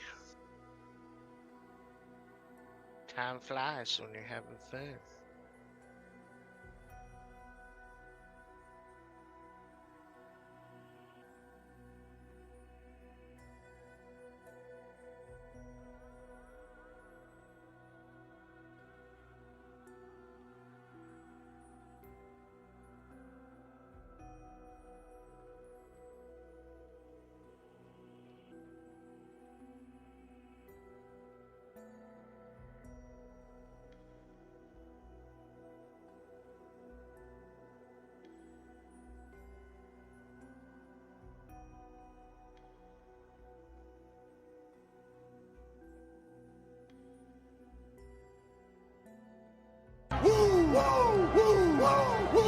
You get on Space Mountain, you'll be like this.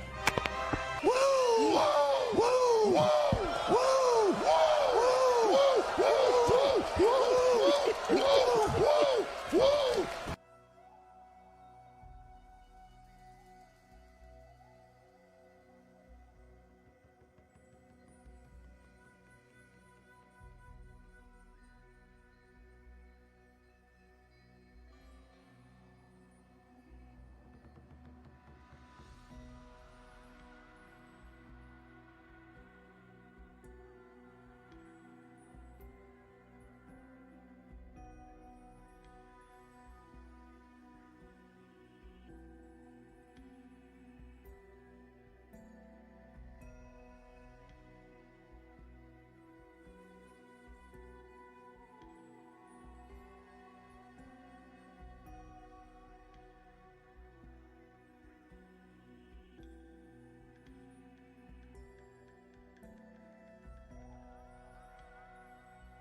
No.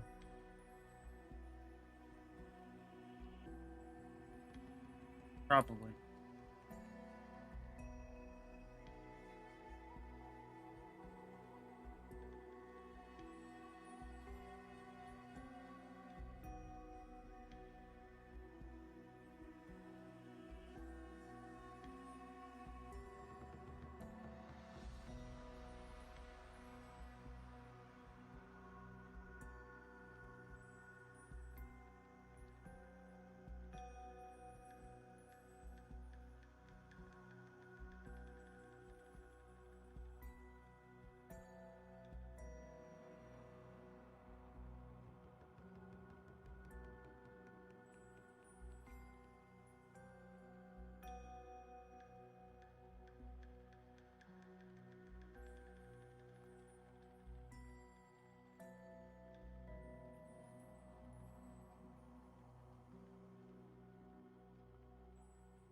Oh dear God.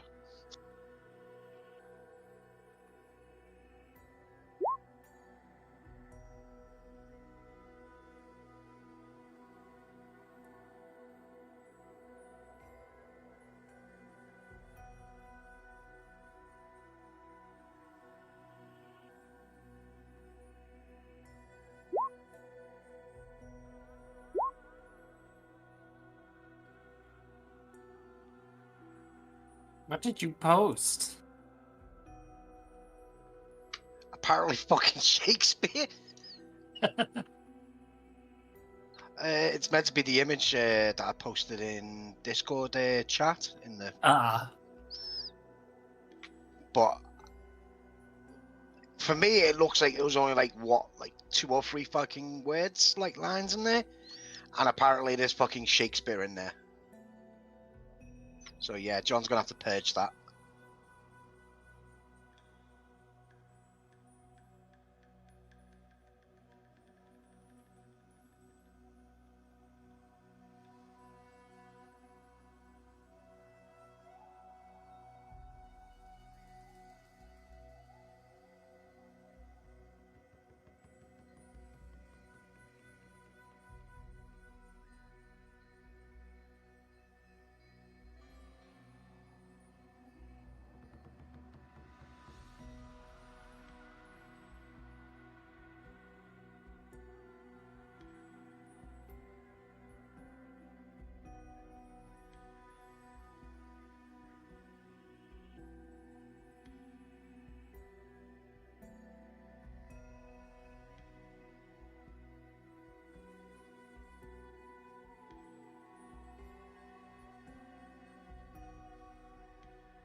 we lose?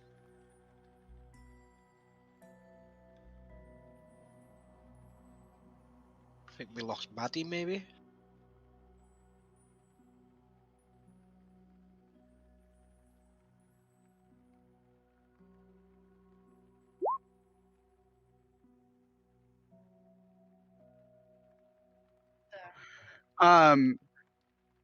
She's here. What giant thing? Yeah, I was trying to. Yeah, I was trying to post a link for an image. The one that I posted in art, and yeah, it basically fucking came out like fucking Shakespeare.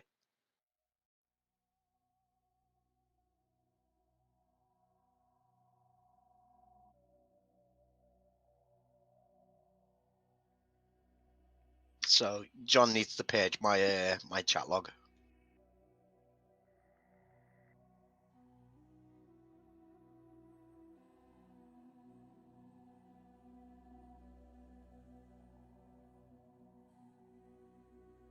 There we go. Fucking hell. Vendel. Hello, hello. Hello, hello. For Ren's reference, I posted the map that I gave her in art. Notice. Very, very, very long link.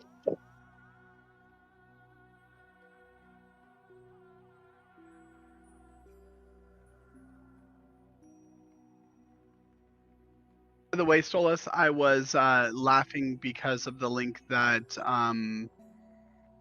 Vandal had posted, not because you were saying that you were AFK a bit more. Sorry. Mia and I are both still here. Awesome. Thank you. I'm pretty sure I don't know if she's fiddling around on her phone or not.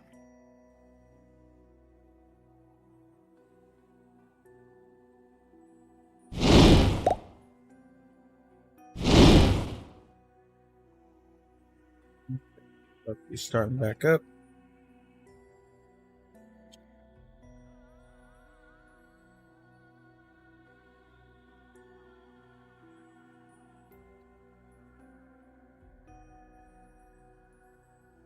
Cheers to everybody. Hopefully you guys are having a great Saturday.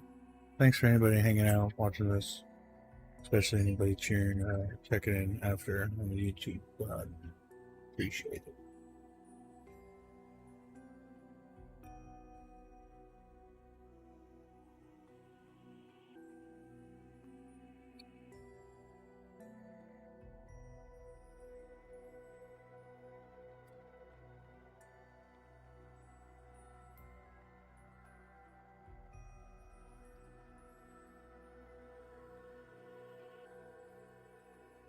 Oh, I never opened the restream chat. Not that it really matters.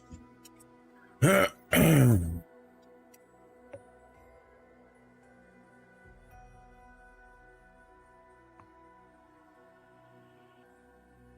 right.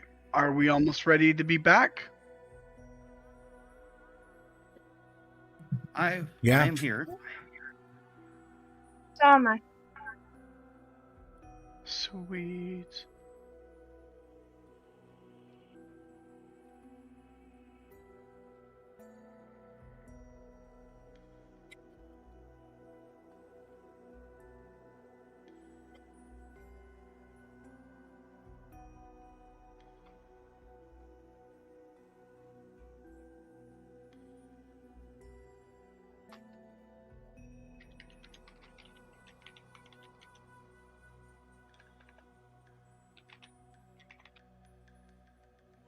Also, I've just had an ingenious idea. Go ahead. Okay, back. 2 in 1 session as well. Huh? What? I've had an ingenious idea. Right. What is it? It involves a long piece of cloth, preferably a tent, and a spell. Very open-ended. I'm going to be making, in a sense, a kite that floats by itself. That way we can travel in the shade. I don't think. Okay, okay. I mean, it depends on what time of day, right? Well, I mean, the travel itself is still gonna suck, but we've got plenty of water to keep us hydrated. Oh, God. That looks terrible. Somebody's going to be dragging my monkey ass by the end. And so my plan's starting to look even better now, is it?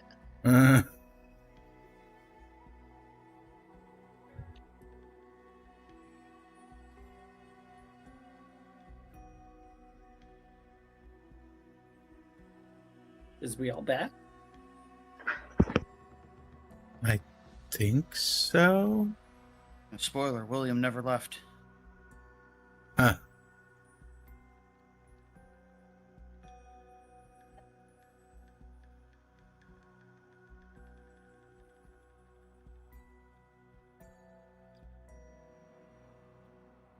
My friends, welcome back from our break.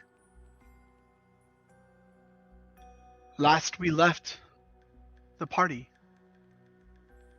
having gathered up all of their supplies, cleaned up camp, put out the flames of the campfire, and readied themselves after eating breakfast, readied themselves for the long journey ahead.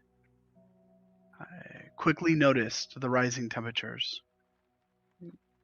At this point, it is 10 in the morning, and we are at 105 degrees already, with the temperatures continuing to rise. The air, a stale, dry heat, and no wind currently. Each of you hop on your packs with Nadia coming back from using the restroom before breaking out for the long journey. You hop on the sand striders and begin to prepare for traversing over sand dunes and the desert that lay ahead of you, trying to scale around as much as possible the haunted lands. At this point, you guys watch as Nadia runs back and she runs up to Mia, and Mia, she thanks you, and then she runs ahead as she tries to find your guys' sand strider. And then she comes up to one and goes, Miss Mia, is this the one we're riding? Is it? Yeah. Okay, so it's the only one that's left over from like no one's currently on it. okay. Yes, this is ours. You watch as she tries to climb up and doesn't quite make it up, and the sand strider kind of bucks a bit against the pulling of the saddle, and Steady, girl. Here, let me help you up. you pick her up and place her on, and she holds the reins, and then she looks down and says, "Where's yours?" And then she starts laughing. I'll ride with you like I did yesterday.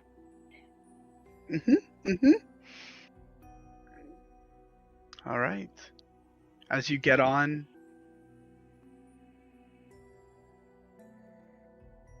what are you guys doing at this point?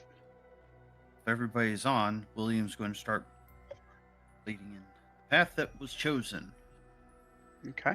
Yep. And as we start to take off, I will call over to Mia, be like, "Don't forget to call Layla back." Yeah. All right, Layla. To follow. Make sure you Oh, sorry. ask how we keep her from having dreams, and if she has a dream, how we wake her up. Please. All right. So you want me to send the message or Nadia to send her a message? You. Or me coach Nadia? Definitely you. Last time she was just crying on the phone. I mean, Rock. All right. So the question is, though, is this the same day, or does this count as a different day for the stones? I think it This counts as one a it different counts as- day. Correct. Yes. It does. So essentially, the way that we're going to operate the Sending Stones, and the way that they operate anyway, is typically at kind of like sunrise, right? Everything refreshes, the spells would refresh, and so this would be a different day for these stones. So everything's recharged. Okay. So I'll send her captain's log. I'm kidding. I'm just kidding. I'm kidding. All right.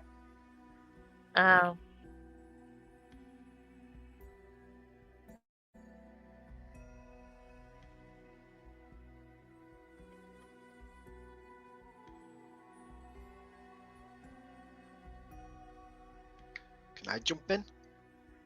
I'm thinking in my head. Sorry. Oh, for the message? Yeah. Oh, okay.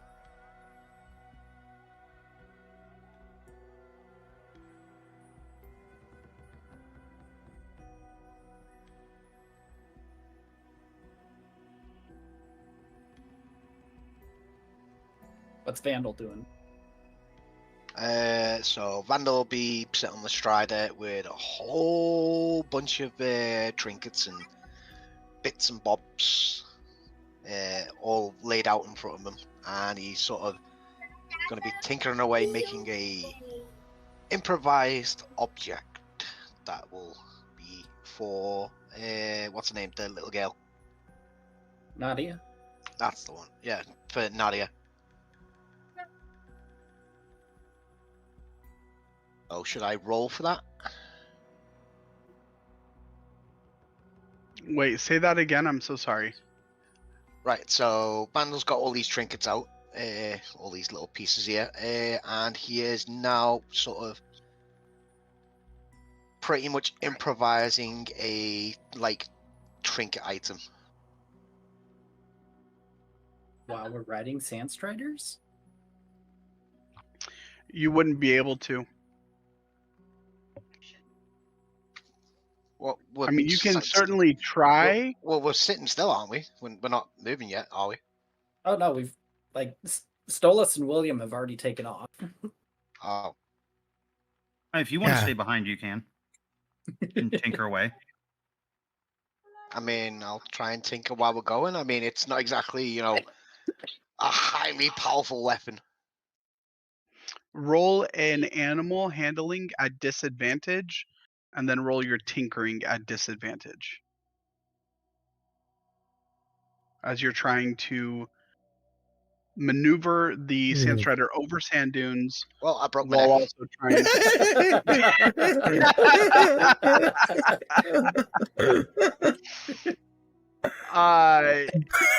Yeah, so you are Vandal. I mean, you guys start going off, and you guys are traveling at pretty significant speeds at this point. So you're going about 30 miles per hour, as that's the fastest the Sandstriders can reach, and so it's running full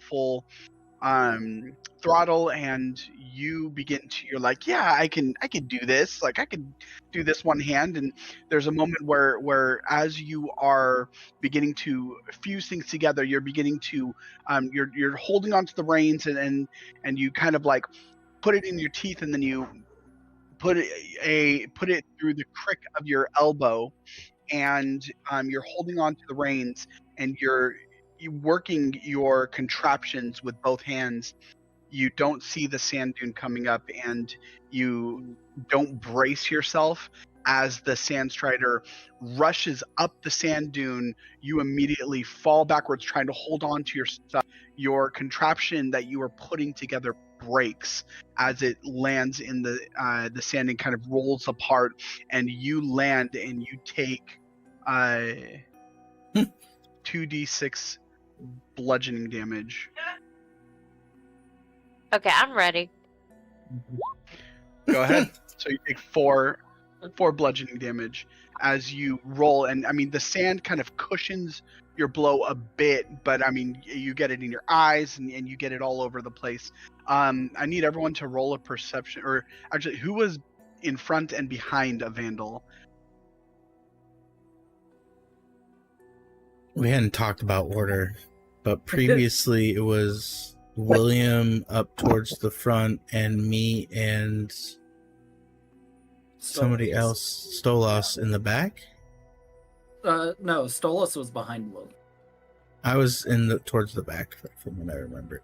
I think it was Sarek and Zin in the back in the original order. Mm-hmm. I'll be behind Vandal.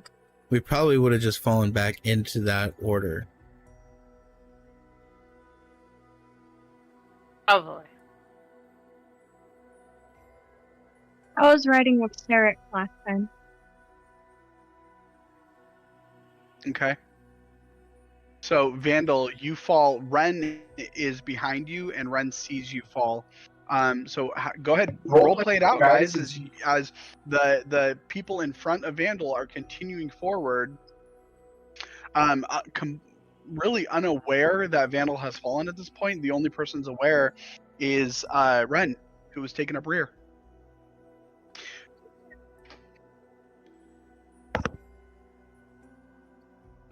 Wait, guys, wait! And I'm gonna wave my arms even though I'm behind them.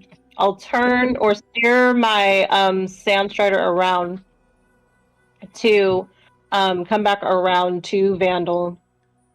And as I'm pulling up next to him, Vandal, that was quite a spill you took. Are you okay? So I just spit outside and just like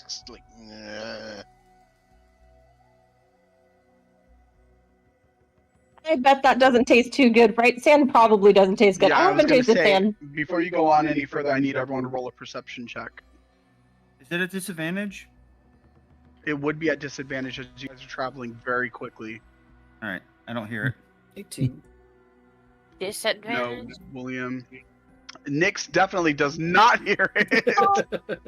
Stolas, you do hear. Perception. Okay, and then I switch it back? Mia, you don't hear. William, hold up. And I'll hold the reins on my strider to kind of get it to slow down and turn around so we can pick up the straggler. There's a little bit of grumbling from William as he pulls on the reins. Good Yeah. thing I don't go past without a trace up right now, otherwise this would be a complete waste of its time. I'm gonna look down at Vandal and reach my hand out. Would you like a lift up? You can ride on my sand strider, and we can actually learn more about each other. That sounds so exciting, doesn't it? I think you should ride with me, and then you won't have to worry about falling. You can fiddle with whatever you want to. That'll be so fun. I'm not at this point, trading. my eyebrow is just twitching. I'll be like, I'm still totally stretched fine. I'll out. just get on my own strider and I'll, I'm dusting myself off at this time and just sort of slowly trying to hobble back to my sand strider. Did the strider continue on, or did it stop? No, it stopped, but it stopped. It's kind of stumbling away. So it's kind of like moved a good section away from you, Vandal.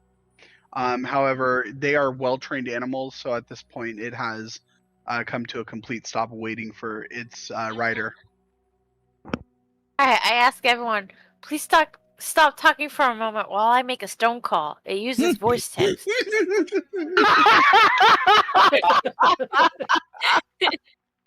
That was awesome. Yes.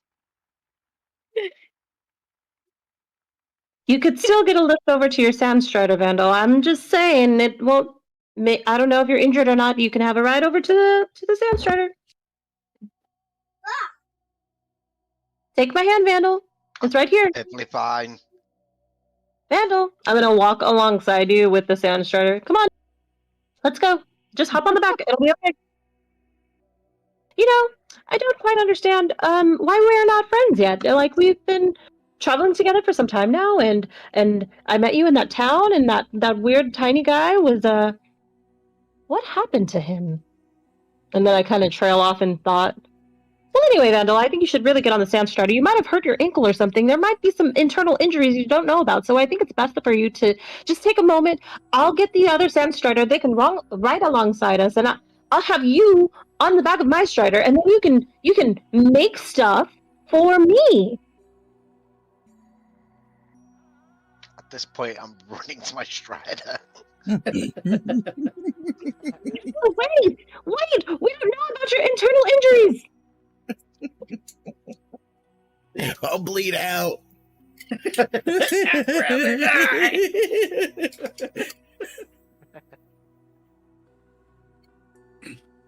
I do a slow jog after him on the Sandstrider. Go ahead, Mia. We are on the way. Everyone's fine. In the future, how would you recommend us handling any further nightmares Nadia has? Who is this? Who is this? Is Nadia all right? Please tell me she's okay.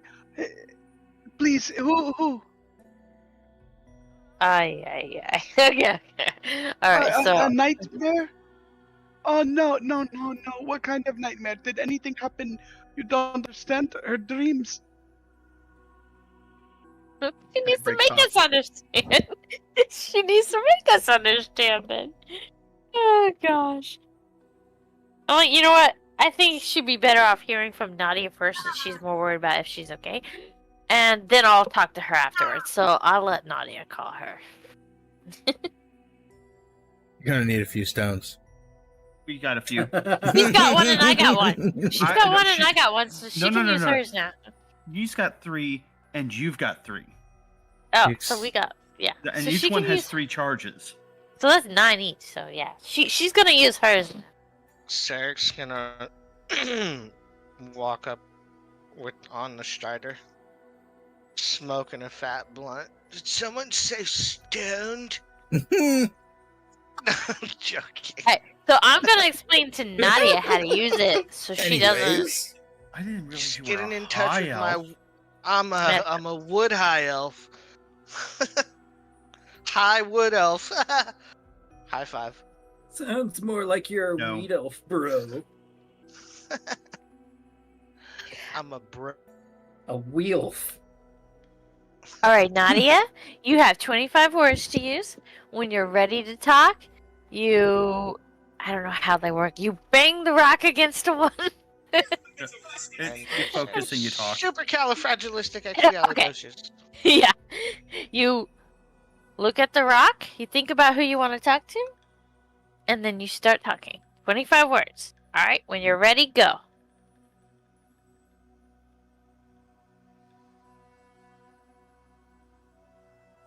Hello, Mom.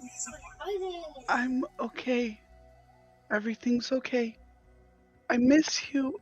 I love you. You can respond to this message.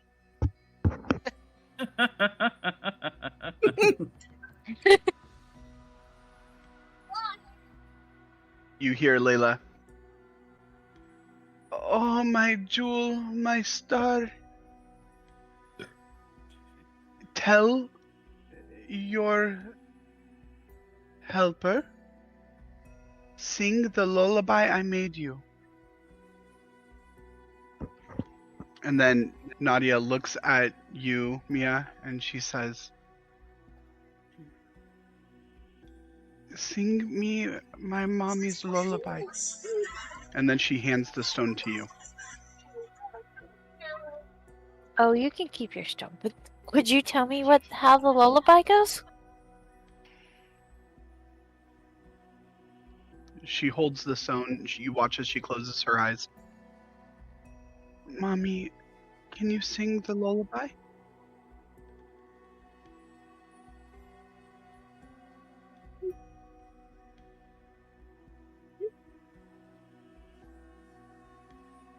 And you hear as Layla comes through again.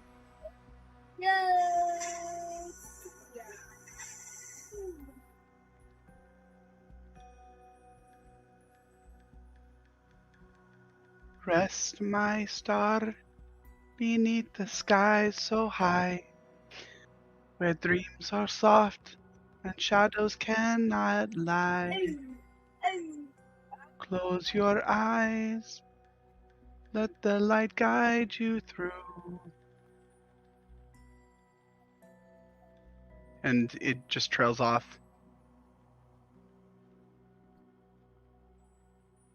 And then from one of the other stones, no harm will find the one I cherish true. Hush now, child, the night sings sweet. And then from one of the other stones, safe in my arms, your heart shall be. Alright, could you type that out? Yeah. I was expecting something short. I'm sure Nadia would know the song.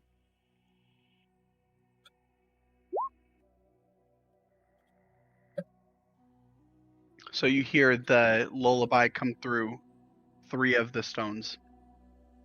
And there's a strange sense. Do me a favor, Mia, can you please roll a perception check? At advantage, as you are in close proximity to Nadia.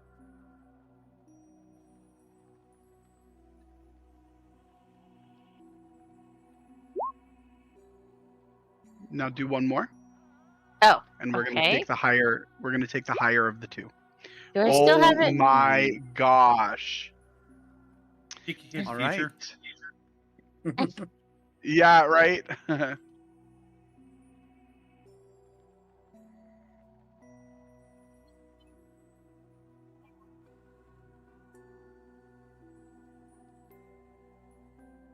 All right. I am going to move you to another. Oh, fun. Ooh, secrets.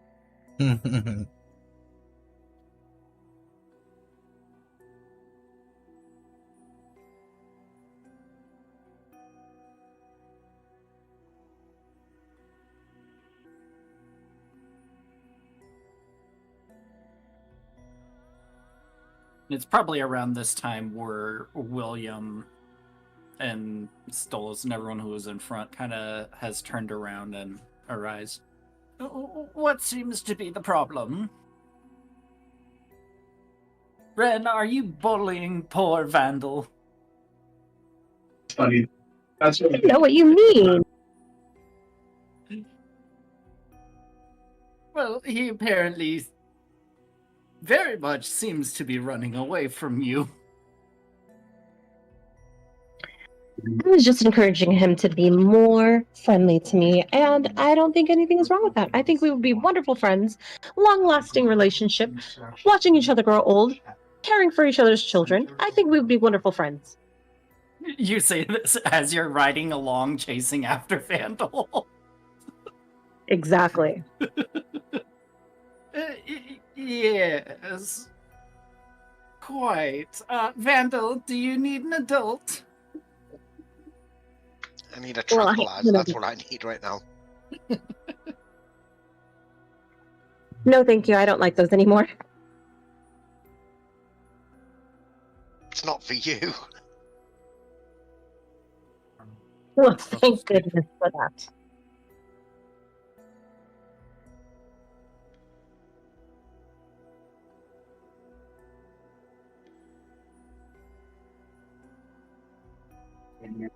My bad. I gotta walk away from them.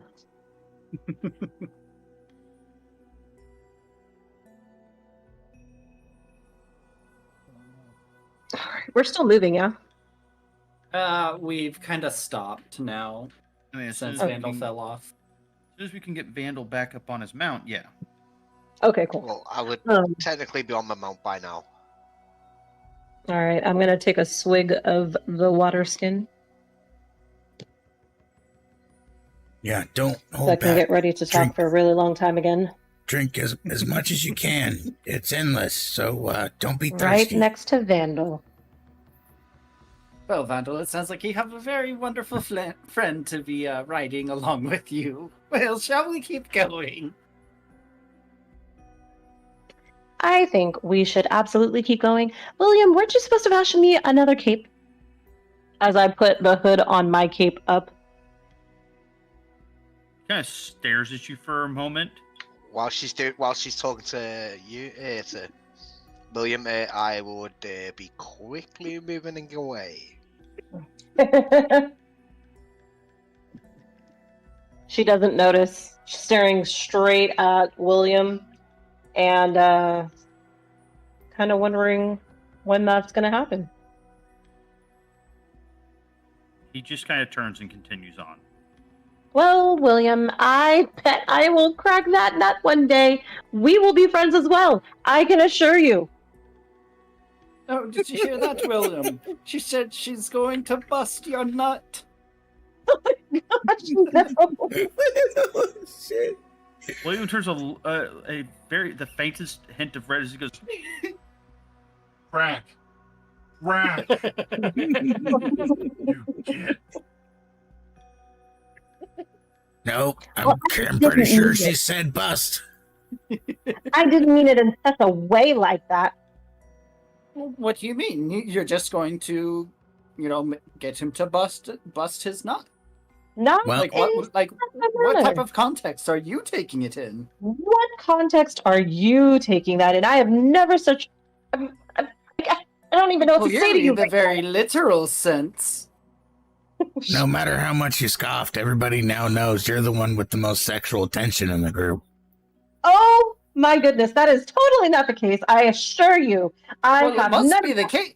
It must very much be the case, seeing as one of your fingers is broken. So, oh it'd my. be a little hard to do some stuff with a broken finger. Oh, naughty with the broken finger. Love game. I'm very glad that my wife's not in this voice call now. Speaking of which, Ren, which finger was it again? The thing that you're saying. I meant nothing of the sort. I do not talk like that, you guys. I am very, very chaste.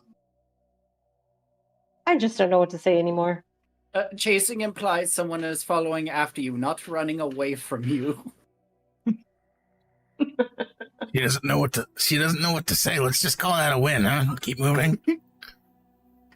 Do you run through the woods back in your homeland just yelling for the children, oh, I would love to be friends if you just listen to me. I've got these wonderful stories to tell you, as they're running away screaming? Actually, the children in my old village are very... That's a conversation for another day. Why is it a conversation for another day? We are clearly stopped right now. Well, it's just a really, really long story, and I don't think we have the time for all of that. It's so hot out here, and I'm just going to take another swig from the water skin. Vandal, are you ready, sir? Can we please go? Not until Ren tells us her story. I don't think it's a story for the desert. I think it's a story for a town, around a nice fire. Well, I don't want to think about fire right now, but a round of cold drinks, so that we can relax and unwind. Maybe a pool or some sort of bathhouse where we can get clean. That would be Stolas ideal. rides over, and you watch as a flame produces in his hand, and he pulls out a flask of liquor. He presents it to you. Well, there you go. There's your campfire and your liquor. Story time. Let's go. I believe. Well, the town I come from, it's very far. It was actually in the mountains. I got lost, adventuring one day, but back in my town, You got I used to be lost? Oh dear, how tragic. It actually was quite tragic, and she starts to get a tear in her eye. I was so scared. I was alone for a really long time, and then I came upon the village, and then I met all of you, and it was so wonderful. And then I got a job, which was so surprising to me, but it was really weird because I'm not a baker, and I've never baked anything before in my life. I used to be a teacher, and I used to teach children, but I didn't have any skills in the kitchen, so I didn't really do anything there. Did you bake the children? No, I didn't bake the children. That's absurd. I taught them skills. Well, you said you were a really bad baker and you used to work with children, so I don't know what you're putting into your bread. Haha, very funny, Stolas. I meant I got a job within the town in which I met you. Not that I baked children. Was this before or after you broke your finger? This, a funny story. And I take a swig of water. All right. Xanathus definitely starts to walk away and just cannot anymore. Cannot. And yes. And anyways, that was a great story. I'm gonna go over here. Amazing. Thank you so much for listening, Zen. You know what? I think we're really good friends right now, and that's exactly what friends do. They listen to each other. Okay. As the lullaby ends, and there's this pocket. Not make up stories. And then she looks at Stolas. And whatever story Ren is telling the group finishes. Okay. Ren? Yes, dear. I've got the song and I wrote the notes down, and just in case we're ever stuck in this scenario where she has a nightmare, and just in case I'm not there, I was wondering if maybe you could learn to play this song on your what's it called? It's called a lute. It's called a lute. Of course, I play music all the time. I can definitely learn how to play this.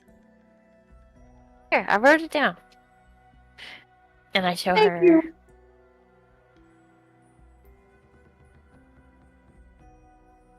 I'm sure Ren even just nervously looks at it.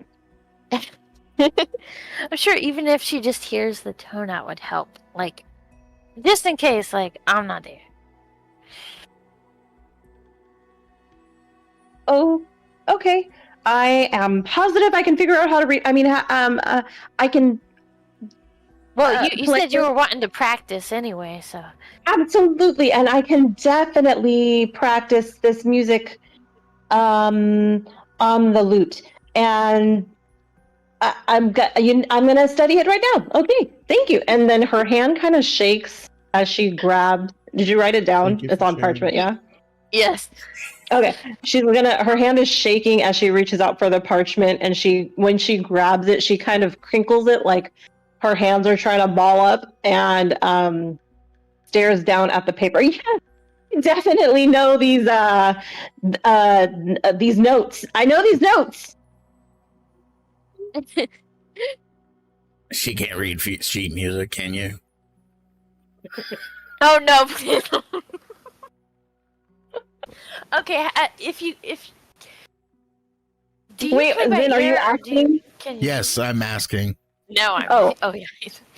Of course, What kind of bard would I be if I couldn't read sheet music?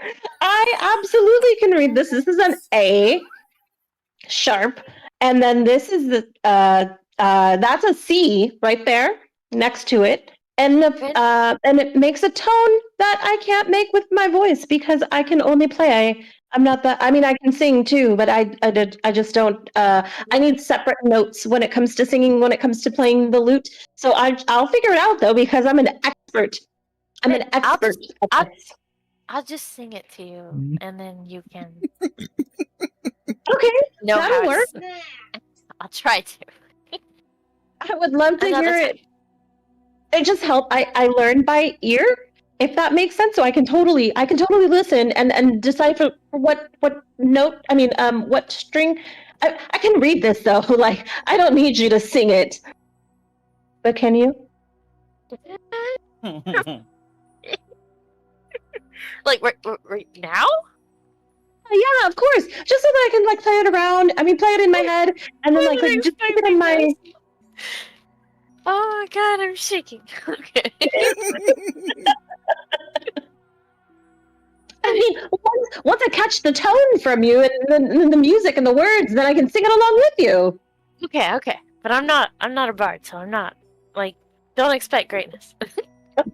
It's no problem. I'm not a bard. I mean, I'm a bard too, so that absolutely makes sense. But I'm not. That's okay. Right, you all can practice while we're on the road. Let's go. Okay. Just that way we can move while this conversation is happening. I think we should. I'm still on my sand strider. Maybe you know what? Maybe we should just ride along so that we can find the nearest. I'm sure there's an oasis somewhere in this desert. That's real, right? There's oases in the desert. I've heard about that in stories. I've never actually been in a desert. This is the first time. I'm first with you guys. And like as she's talking, she has almost balled the paper up into an actual ball. Oh, great. Can I read it still? I don't know why that happened. That's so strange. And she's gonna hand it back to you, kind of nervously. And yeah, of course. I can read it. If I can read it, I definitely need to make another copy before anything happens. It's like That's a crackhead great and you a dollar. Do I need to roll a perception if I can read it? You and Nix could probably, definitely learn this alongside me, and then we can have a traveling band, and then we could all make money whenever we go to a town and play music together, and you guys could do the singing, and I could do the playing, and then we could all learn together, and then you guys kind of, I don't know if you guys notice, but she's kind of looking frantic, and her eyes are kind of darting from left to right as she's staring into the back of the neck of the sand strider. She's not really looking at anyone. Ren. Yes. Yeah. Zen, what's up, friend? How are you? Don't have an aneurysm. It's gonna be okay. I don't think I've ever had an aneurysm before. You should just take a break and find peace in your own head for just a second. Just give me 1 second. Maybe, just maybe, Will learns the words together, and you just take this one as a break. You're so musically gifted with the rhyming and that stuff. Maybe just sit this one out, huh, kiddo? Girl, lady? You are so right. I do rhyme a lot. I rhyme all the time, as a matter of fact. But I can definitely learn this song. I know this song. I've probably heard it before, and I know the notes because I'm a bard, and so I know the words. I know the words. That's what I'm saying. Well, you sound confident. Thank you. My friends, you feel the heat from the sun. It is now 120 degrees out. Okay. All that. I need. Ren is sweating her balls off right now. I need you all to roll a Constitution saving throw, please.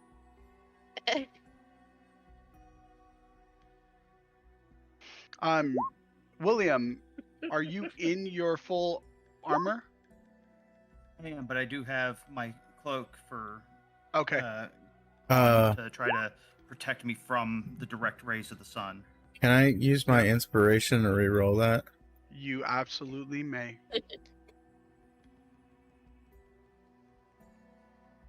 Very nice. Oh.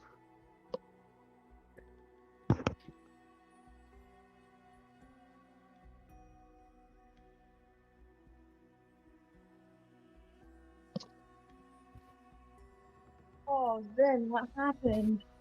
Oh, it was a bad one, but I had inspiration, so it's okay. That's good. Yes.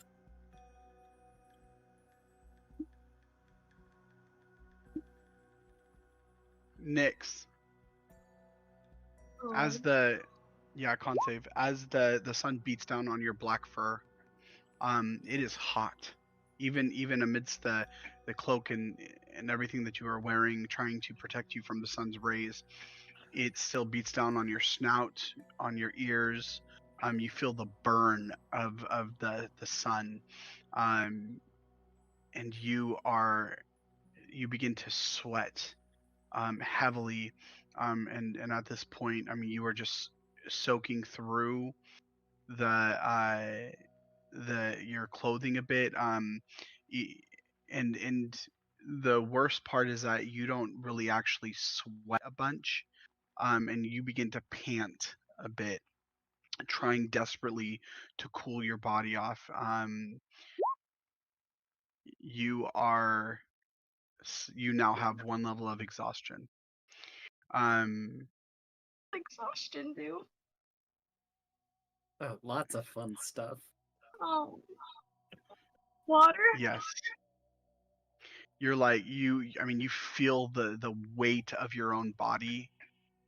You as well, Ren. As you were just panting out all of the words, you realize the sun heavy and hot against your skin. You are now suffering one level of exhaustion, Ren. You're parched. You are desperately thirsty, and you feel your body kind of weaken under this. And yeah, what are you guys doing? And Nick drinks water. Yes. Everybody, hydrate. We need to go. No more talking. Nick is going to be slouched over while keeping her arms out, trying to make sure her body isn't touching itself and overheating itself. It's going to be shakily drinking some water. Kind of like a starfish. We're still with our sand strikers and stuff, right? Sorry. Right. Yeah. Yeah, we're just riding right now. Sarek will drape his cape over Nyx for shading. Pour some of the water on that too. At this point, I'm just riding along with me flask upside down, just pouring it on my face constantly. Air conditioning with what? Just looking at you guys all wrapping up. I'm just like, yeah, just pouring this water all over me, non-stop. I'm going to out a gentle thank you to Sarah. Of course. Get as much as you need. We need to hurry.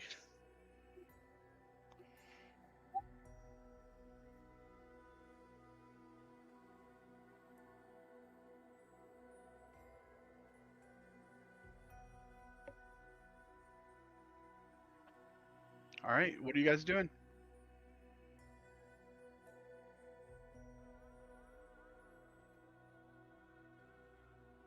Brenda's taking another sip from her water skin. William is trying to make sure we are moving. Set the pace. Yes. Everybody Okay. keep up. Set the pace. Let's boogie.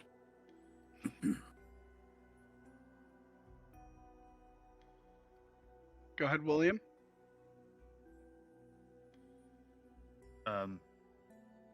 Not sure. Do you need me to roll Mush. something? I mean, we're going. Okay. All right. So as you guys are going, as you guys begin to increase the, Real quick, yeah, go ahead. About what time would you say it is? Oh, it's 10 a.m.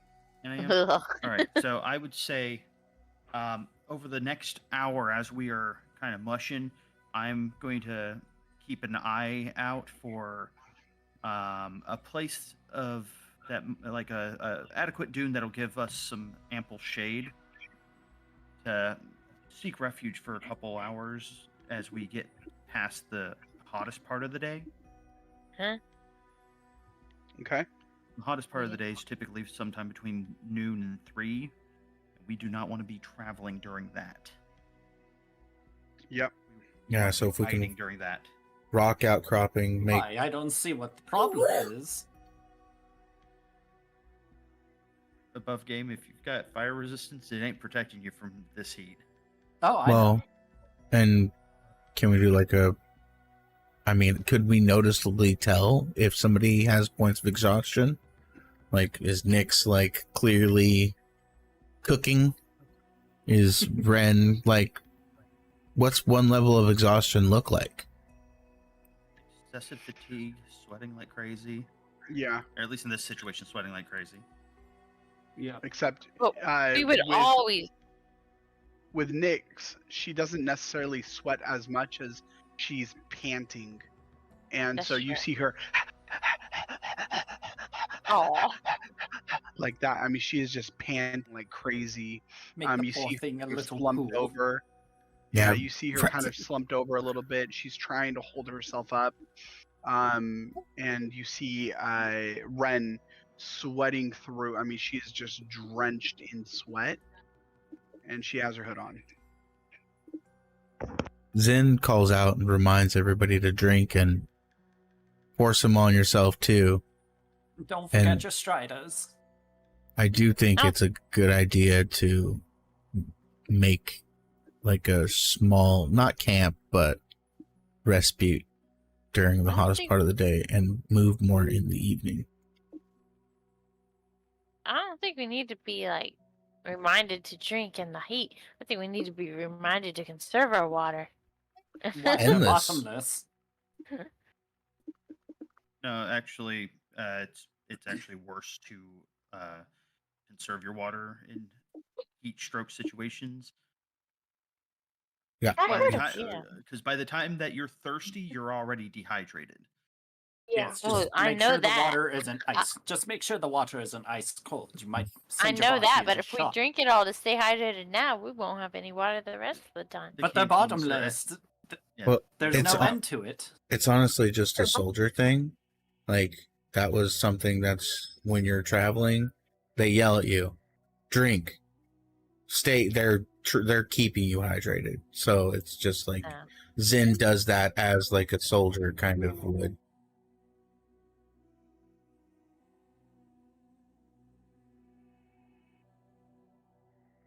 Nadia is good.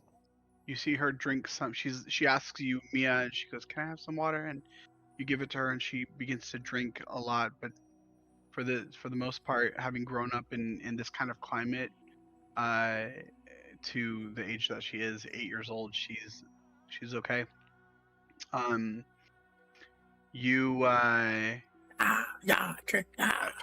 William, as you guys are moving, as you're picking up speed, go ahead and roll a perception check for me, and then I need everyone to roll a perception check. Ooh. Okay. Oh man. I mean, that makes sense. Let's go. Let's go. Let's go. Woof.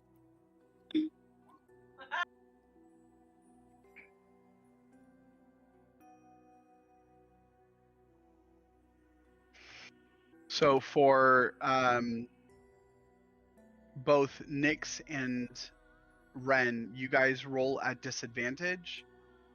All of your ability checks are at disadvantage with one level of exhaustion. Yeah. Yeah.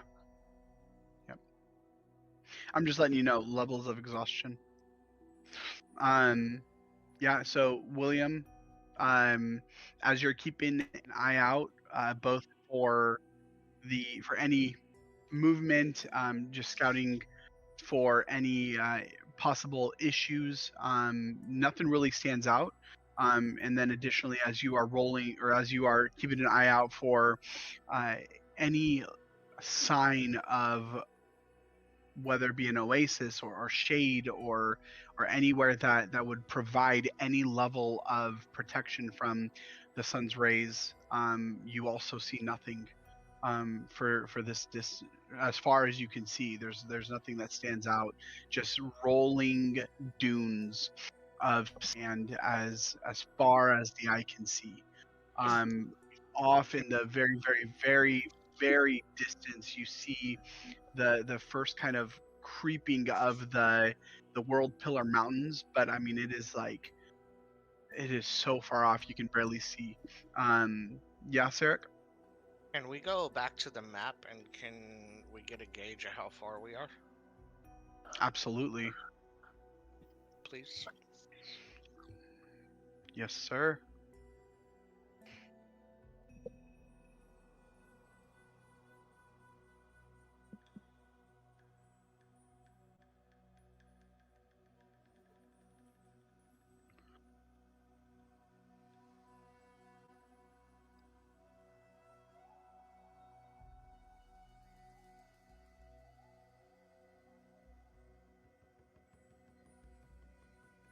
You are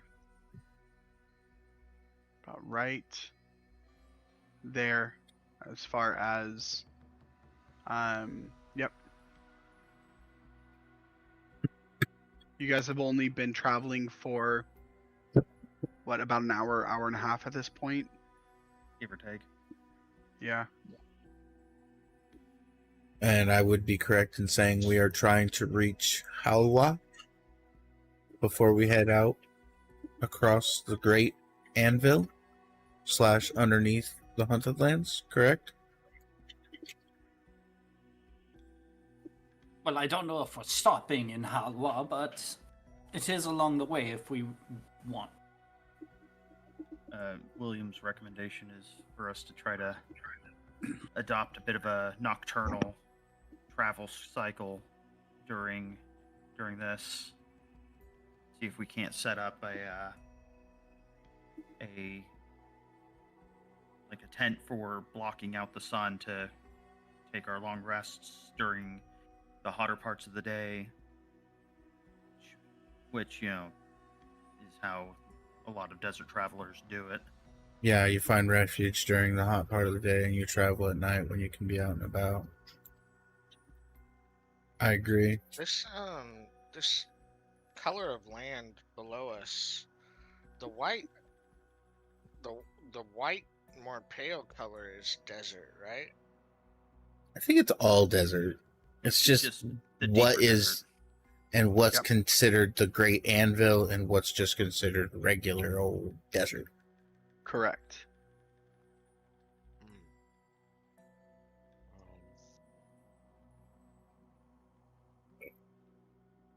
So did we cross over? Is this actually a water source that we crossed over at some point?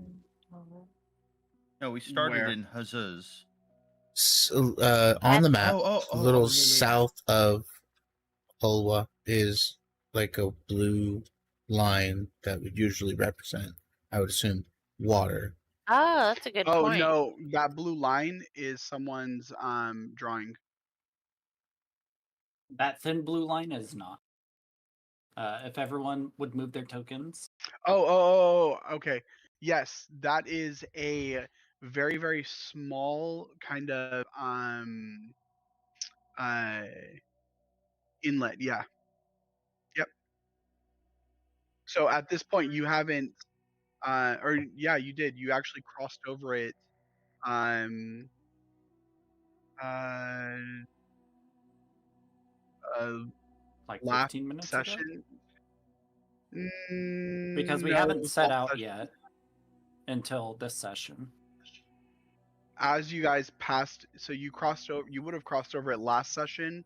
As you guys past Zarif, and then next to the mountain range where you wasn't guys next had. to Zarif where we camped?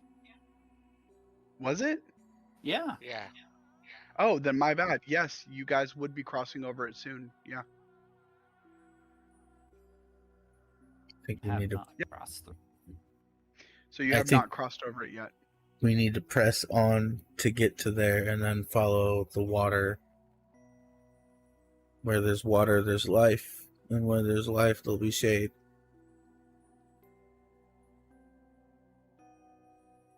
But yeah, we also do need to take a nocturnal cycle, so we need to find something. If that means we need to go past all of what we see right here, everybody get ready for some cooking.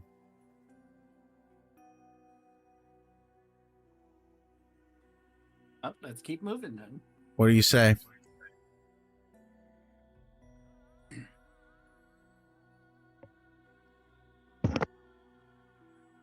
Yeah, onward. I'm ready for whatever path you guys want to take, and I'm just sweating profusely. Right. And I take we'll another sip of push water. on a little bit more until we can find a good spot to set up refuge from the heat. And then do as William has suggested and pick up a nocturnal approach.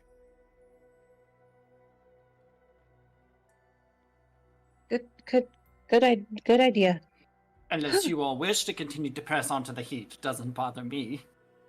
Are you a robot? The heck? What is a robot? Is it some sort of kink? One of those silly alchemist gears and the boom and the... So what, Vandal's girlfriend? Yeah, exactly. Like something Vandal would make in his little dungeon of sex.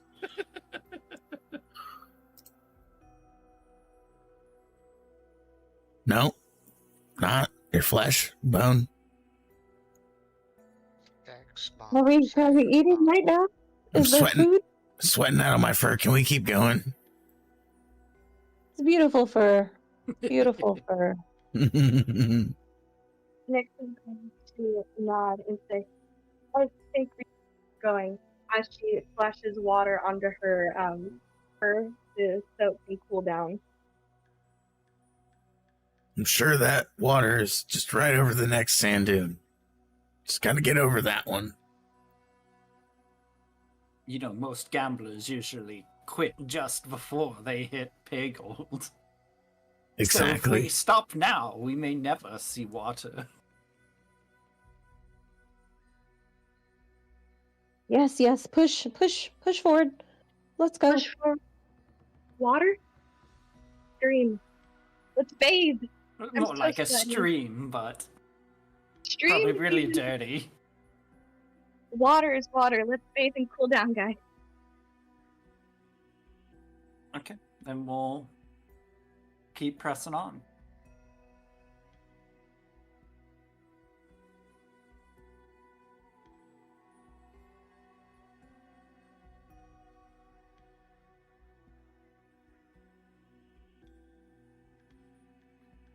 They back. Are they back? Yeah, they are. They're getting back. Oh, okay. Their internet took a dump. Ah, gotcha. Ew. The desert midday Brother. is the desert at midday, as you guys are traveling through, is a relentless expanse of golden torment. The sun blazing high overhead like a vengeful god.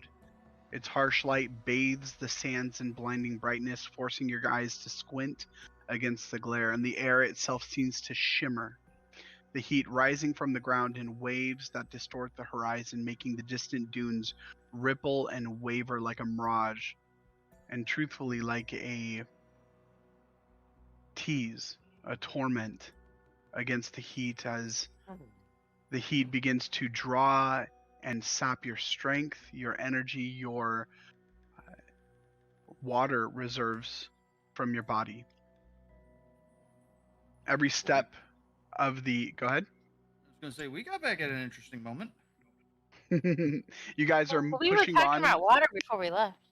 Yep, you guys are pushing on, trying to get to the Al Malia, which is the inlet of water that drives all the way to Halwa, which is the pirates. It's called the Pirates Advance, which is right before the Great Anvil. You guys were warned of it because of the type think of he's under a individuals blanket. that rest there. It is a rest stop, but it is a it is the Sketchy place place. where, yeah, it is the highest heights of sketchiness. Thank you, Stolas. My words fail me at this point. But every... Go ahead, William. That means child stays close, and Yes. anybody that does not want to run the risk of getting snatched up, stay close.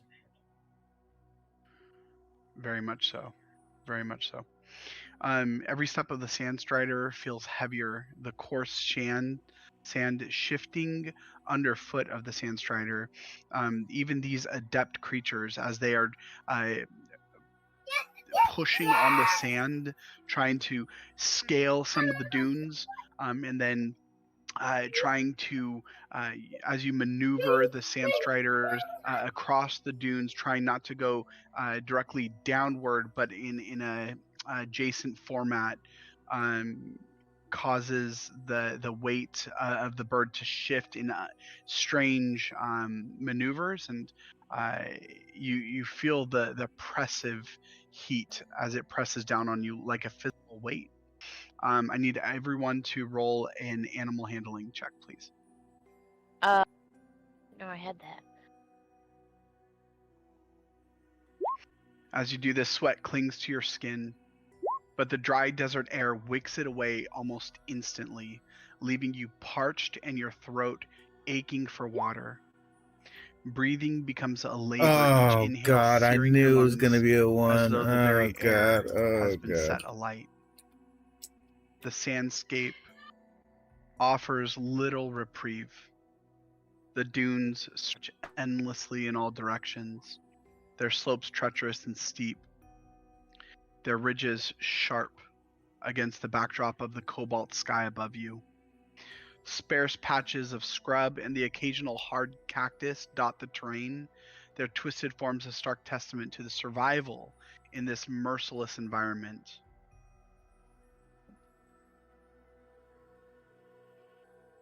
Oh, Zen, as you guys crest a dune, the heat weighs heavy on you, Zen, and try desperately to move the... Oh my gosh, Sarek! You try desperately to move the oh, Vandal, everyone. You guys, each of you try to maneuver the sand strider down the dune. I mean, this really large dune that you guys have just crested and are now trying to maneuver down, and then suddenly Zin, you're in front of everyone, right? Yeah. Yeah. So Zin, as you guys are trying to keep formation, William, you move forward, and then suddenly you hear thump, thump, thump, thump, thump, as Zin falls off, and his sand strider falls over, catching as he's trying to maneuver down the dune. The sand strider, he twists it just incorrectly enough that the Sand Strider actually tumbles over, and then Sarek tumbles on top as he's trying to maneuver the Sand Strider around the fallen ally, and then Vandal topples over on Gosh, top dang of it. you guys, each of you taking yeah. I take nothing. All right, nice.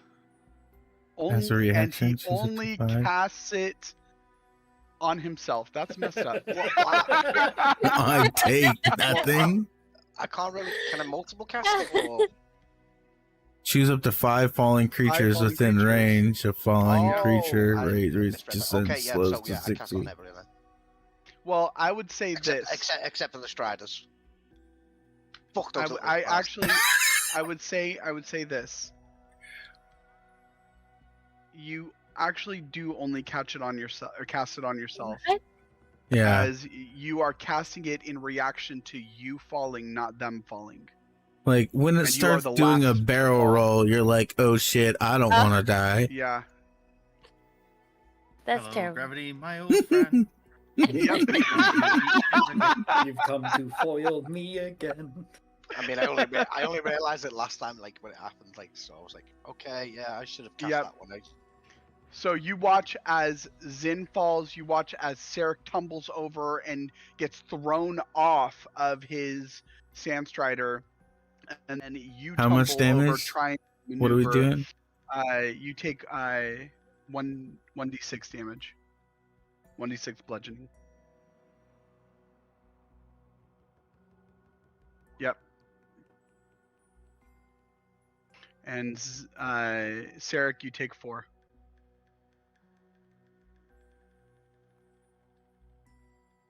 I take 4. 4 bludgeoning damage as you get flung off your Sand Strider, as you topple over Zin's fallen Sand Strider and him. 4-man pile up. No, you don't fall. Nyx, you barely make it as you begin to maneuver around the fallen allies. You kind of come to a halt. Are you guys, William? Do me a favor, roll a perception check. I can see it. Yeah, you absolutely hear, even in the as you are moving down this, you have to pull back the reins a bit, as this is a large dune, and you do hear the tumbling of your allies and the grunts of pain as they land in the sand. How far out are we from the settlement? You're still pretty far out. However, you guys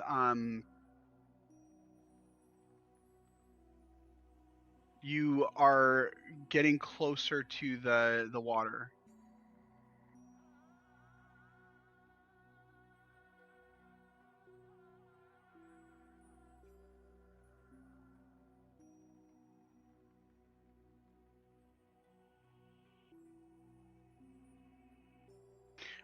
So what do you guys do as you guys get, like, kind of dust yourselves off?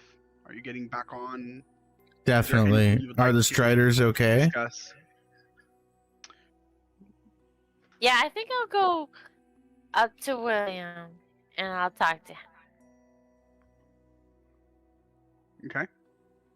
Okay, I'm going to tell him. I spoke with Nadia's mother and she told me how we can handle this. So I believe that we'll be fine with her. With that said, I don't think we need to be in quite as a rush anymore. We obviously as a group cannot handle this.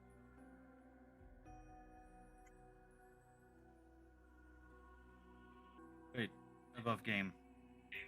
Are you saying that you don't think we can handle this? Trying to bow out of this? Is that repeat what you said? I mean, like the heat. Like the heat. Oh. They're falling over. I thought you were talking about the girl. Yeah, that's why I was like, No, I meant like her we can handle. I'm saying that because I spoke with her mother and I know the gig. You know, but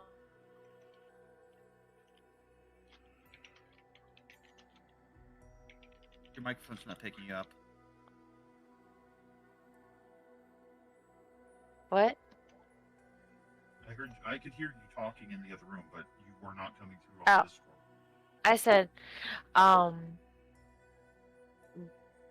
that she. You're trying to. If you're trying to whisper, your mic isn't catching it. What I'm saying is like, they're falling over. We need to make sure we have plenty of water.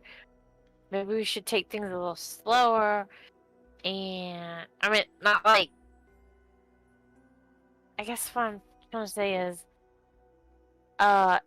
if before we wanted to rush there to get her there as fast as possible, but now that I have like a clue how to help her when she does have any nightmares or how to prevent them, then we could go about it differently. I don't know what I'm saying. I think we're trying to get to the same thing here. We're trying to get to a place where we can all make camp and get away from this heat and the danger right now. But we've already broken camp and we're trying to move forward. Once we can reset the schedule, we will. We don't have to be scared about resting at night. As long as you know or we know the song. Yeah. We just got to get through this.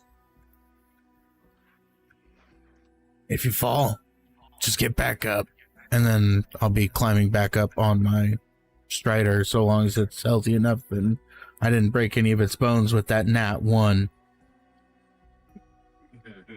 Yeah, You didn't. tumbled pretty good. Yeah. I tried to do a cartwheel. You saw like just a monkey flailing end over end. Yeah, the full ninja star spread through the air. Exactly, yes. We're going head first into the sand. Tell me, Zin, which one of us did you fall for?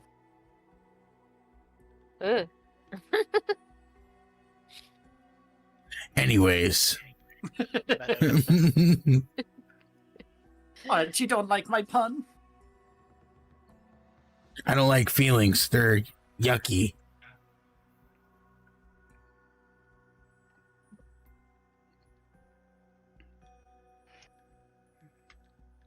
Would you like me to shoot him with an experimental dart? If you're gonna shoot anybody, just shoot me. Just get it over with. He consented. I mean, you all heard it. He consented. Wait, just hold off on that until we actually get to a spot where we can stop and do this. I mean, our group didn't exactly get the best of sleep last night. All right. And we dissolve into craziness. Yeah, we were fighting in the middle of the night. We barely had anything to eat this morning. It was a terrible start. It was You're fine. It was a terrible start. Let's just say that. We need to press on to get to this water, and then we'll change our schedule. But no matter what it takes for right now, even if, well, a couple of people are going to show their signs of lack of constitution, let's say, we got to get through. Let's go. And we keep pressing on. Aye, aye. I like a little pain. How much All is right, the as sand you- away? Yeah, how much is that? How much is the sand shred away? About 75 pounds.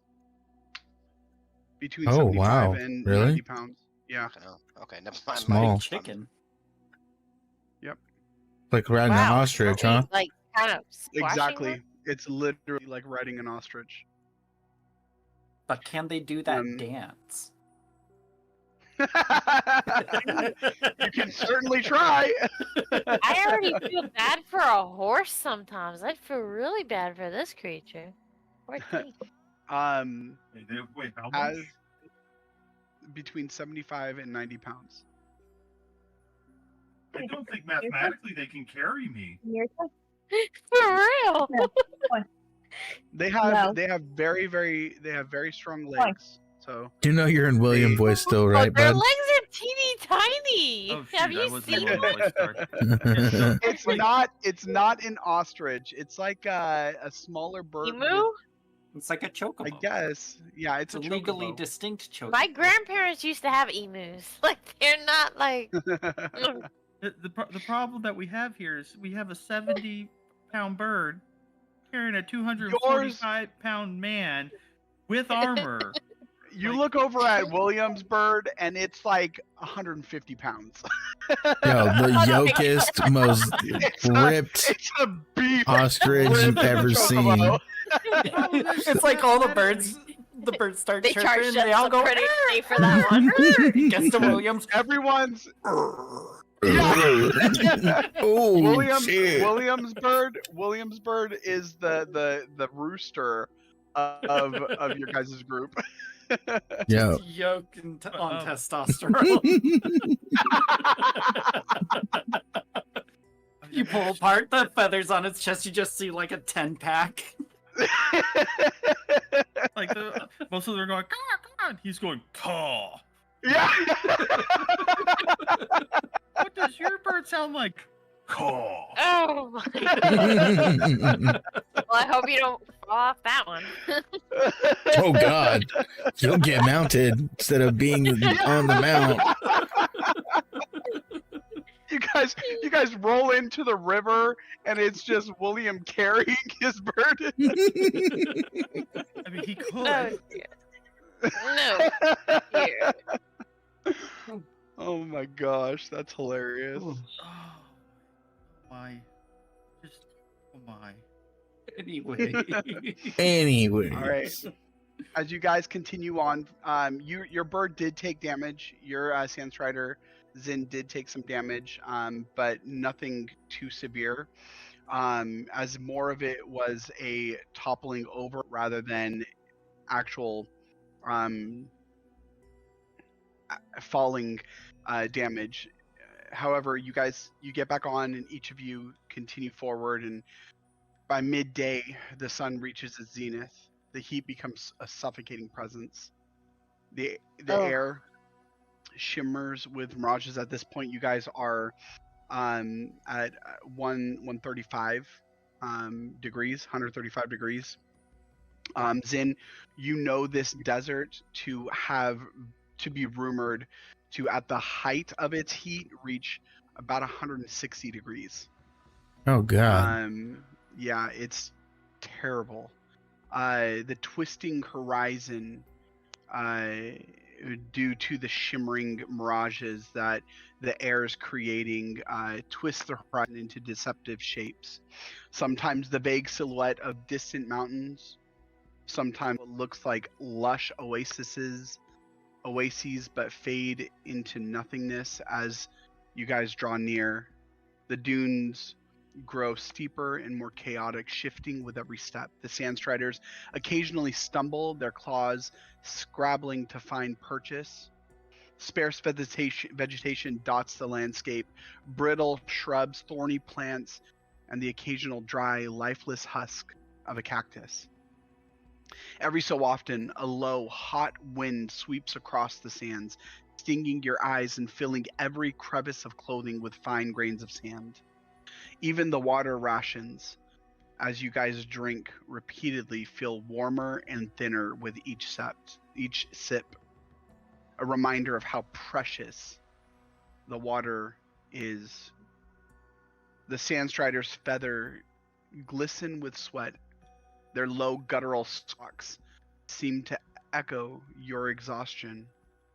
The dunes roll on endlessly, broken only by the rare rocky outcrop offering scant shade and a fleeting reprieve. The hours. Yeah, go ahead.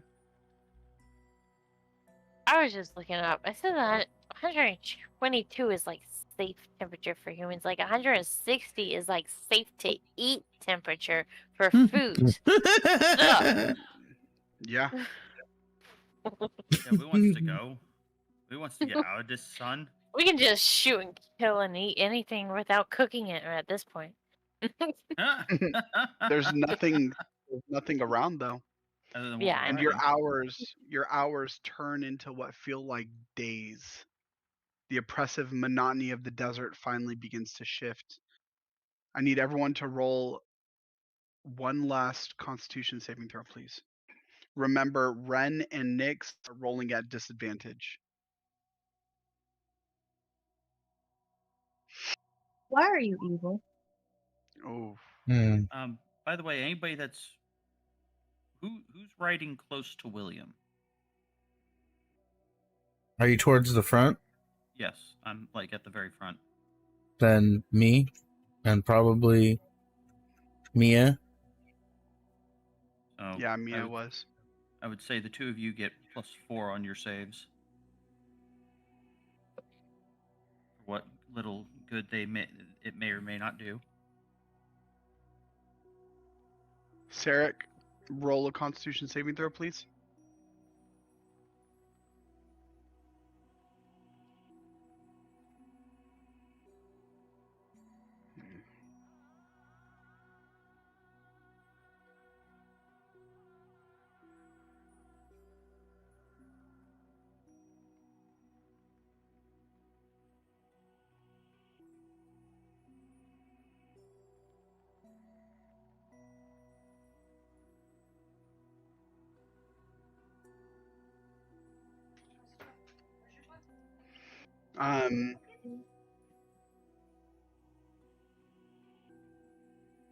All right, Stola, you are fine. Mia, you are exhausted.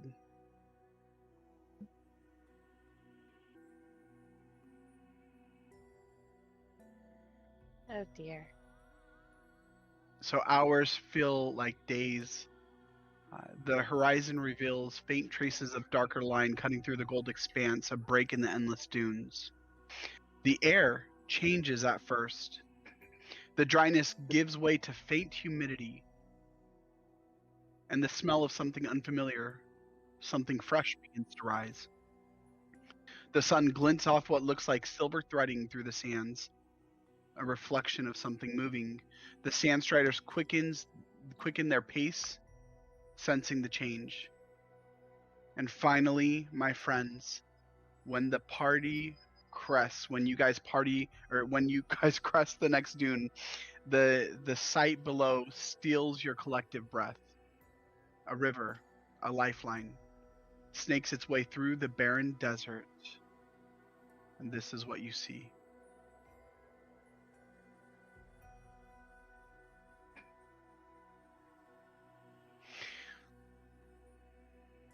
A vein of sapphire against the golden backdrop.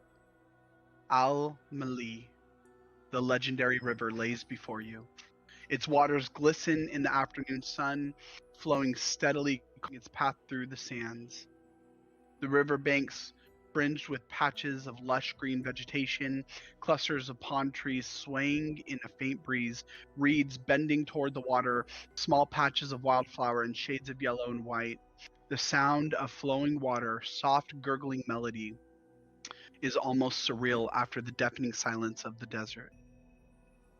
Life thrives here, defiant against the surrounding desolation. You see a few small birds dart between the trees, landing softly among the water, and you watch as they pull the water onto the back of their feathers, and it begins to glide off. Lizards skitter across the rocks near the river bank, movement quick and jittery. The sand closer to the river is darker and firmer, mixed with soil that seems fertile in comparison to the desert dunes. Yet beyond the river, the landscape darkens once more.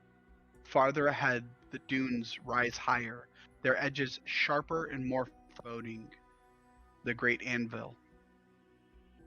The hottest and most treacherous stretch of desert in the region looms ominously. The air above it shimmers with intense heat, and faint gusts carry a smell of scorched earth to your nostrils. The river is both a blessing and a warning, a place of respite before you enter what will undoubtedly be the most brutal part of your journey. As you approach the banks of Al Mali, the sound of water grows louder, the sandstriders slow, and their heads dip toward the water in anticipation of rest.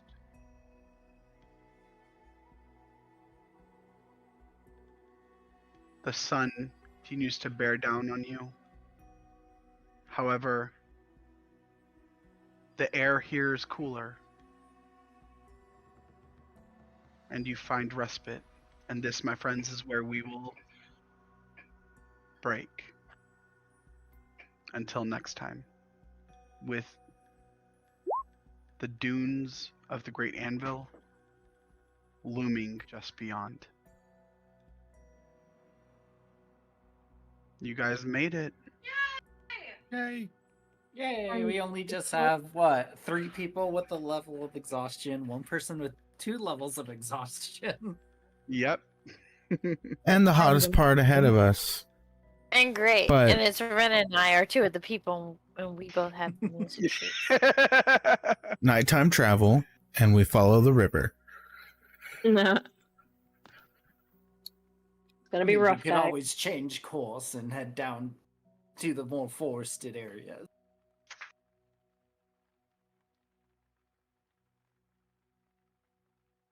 Yep. Exactly. Definitely. Good job, guys. We made it to a place. See, we could have taken the route that I suggested, where we go down into the forest and we take the little drill, and we take the big long route up and down the rivers. There it would be fun. Everybody knows that route was going to be amazing, Stolas, but really Well, yes. unhelpful. But there, that's not. We weren't. Not unhelpful. We would be taking the least anticipated route. We wouldn't be dealing with the heat. We would be able to sightsee some. I mean, you're not wrong.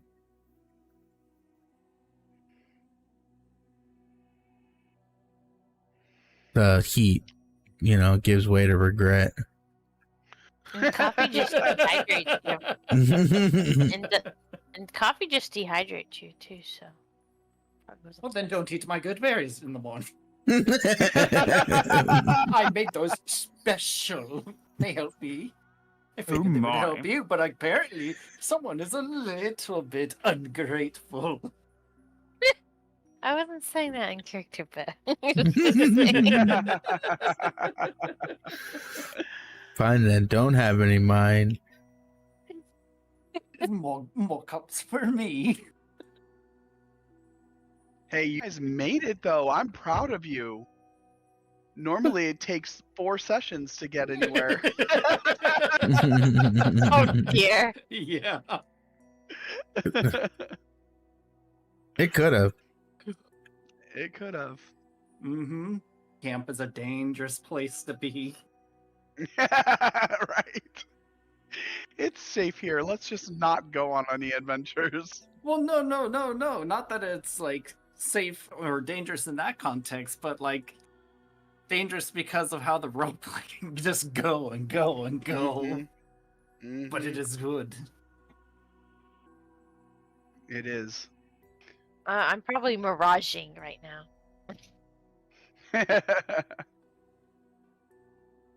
But great role play today, guys. Great Yep. job all GG's. around. Yes. See y'all on tomorrow for the other group. And I gotta bounce out. I gotta make dinner for everybody. Thank you guys for Have a wonderful night. Thanks, Thank you, guys. Have a good night. Thank you all. Much love. Happy everybody. Thank Thanksgiving! you. Much love. Yes, happy everyone. Thanksgiving. Yes. Hope you guys all have a great turkey day. Gobble up Yeah. those gobble gobbles. Yeah. Heck yeah. Eat those sand striders. Not a tauntaun. Is it All Thanksgiving right, is it, guys. over there or something? Yeah. Yeah, that's next week, Thursday. Oh, This coming that's week, right. Thursday. You don't celebrate Was that. does anyone else remember it being the third Thursday of the month? No, I it's been the thought last it Thursday. was, but then I found out it was the fourth. But I was thinking it was the third too. So I mean, there may have been like a wonky year where it was on the third week, but On a leap year, probably.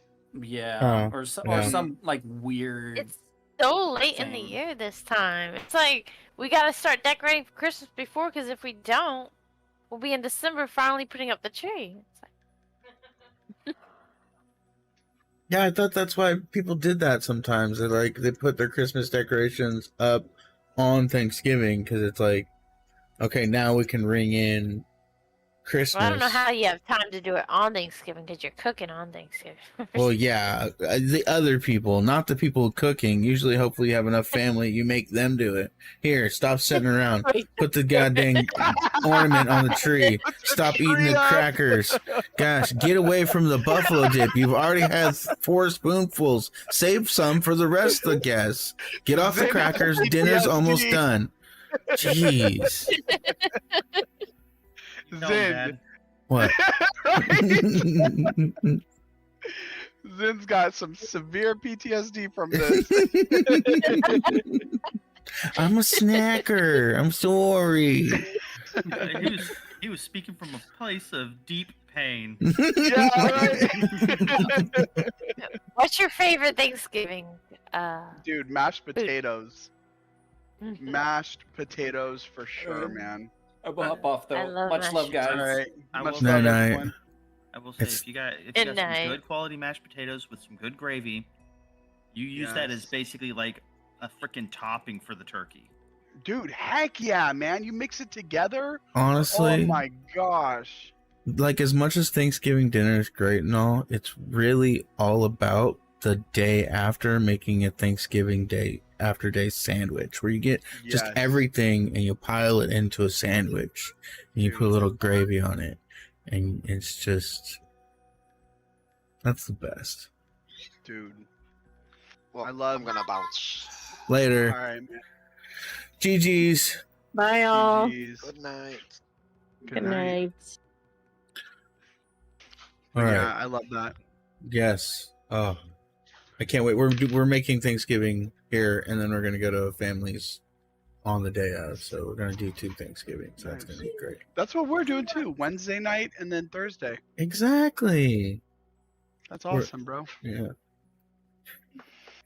All right. right. Well, you guys have a good night. Love y'all. Have a good Love night. you. GG's. Bye.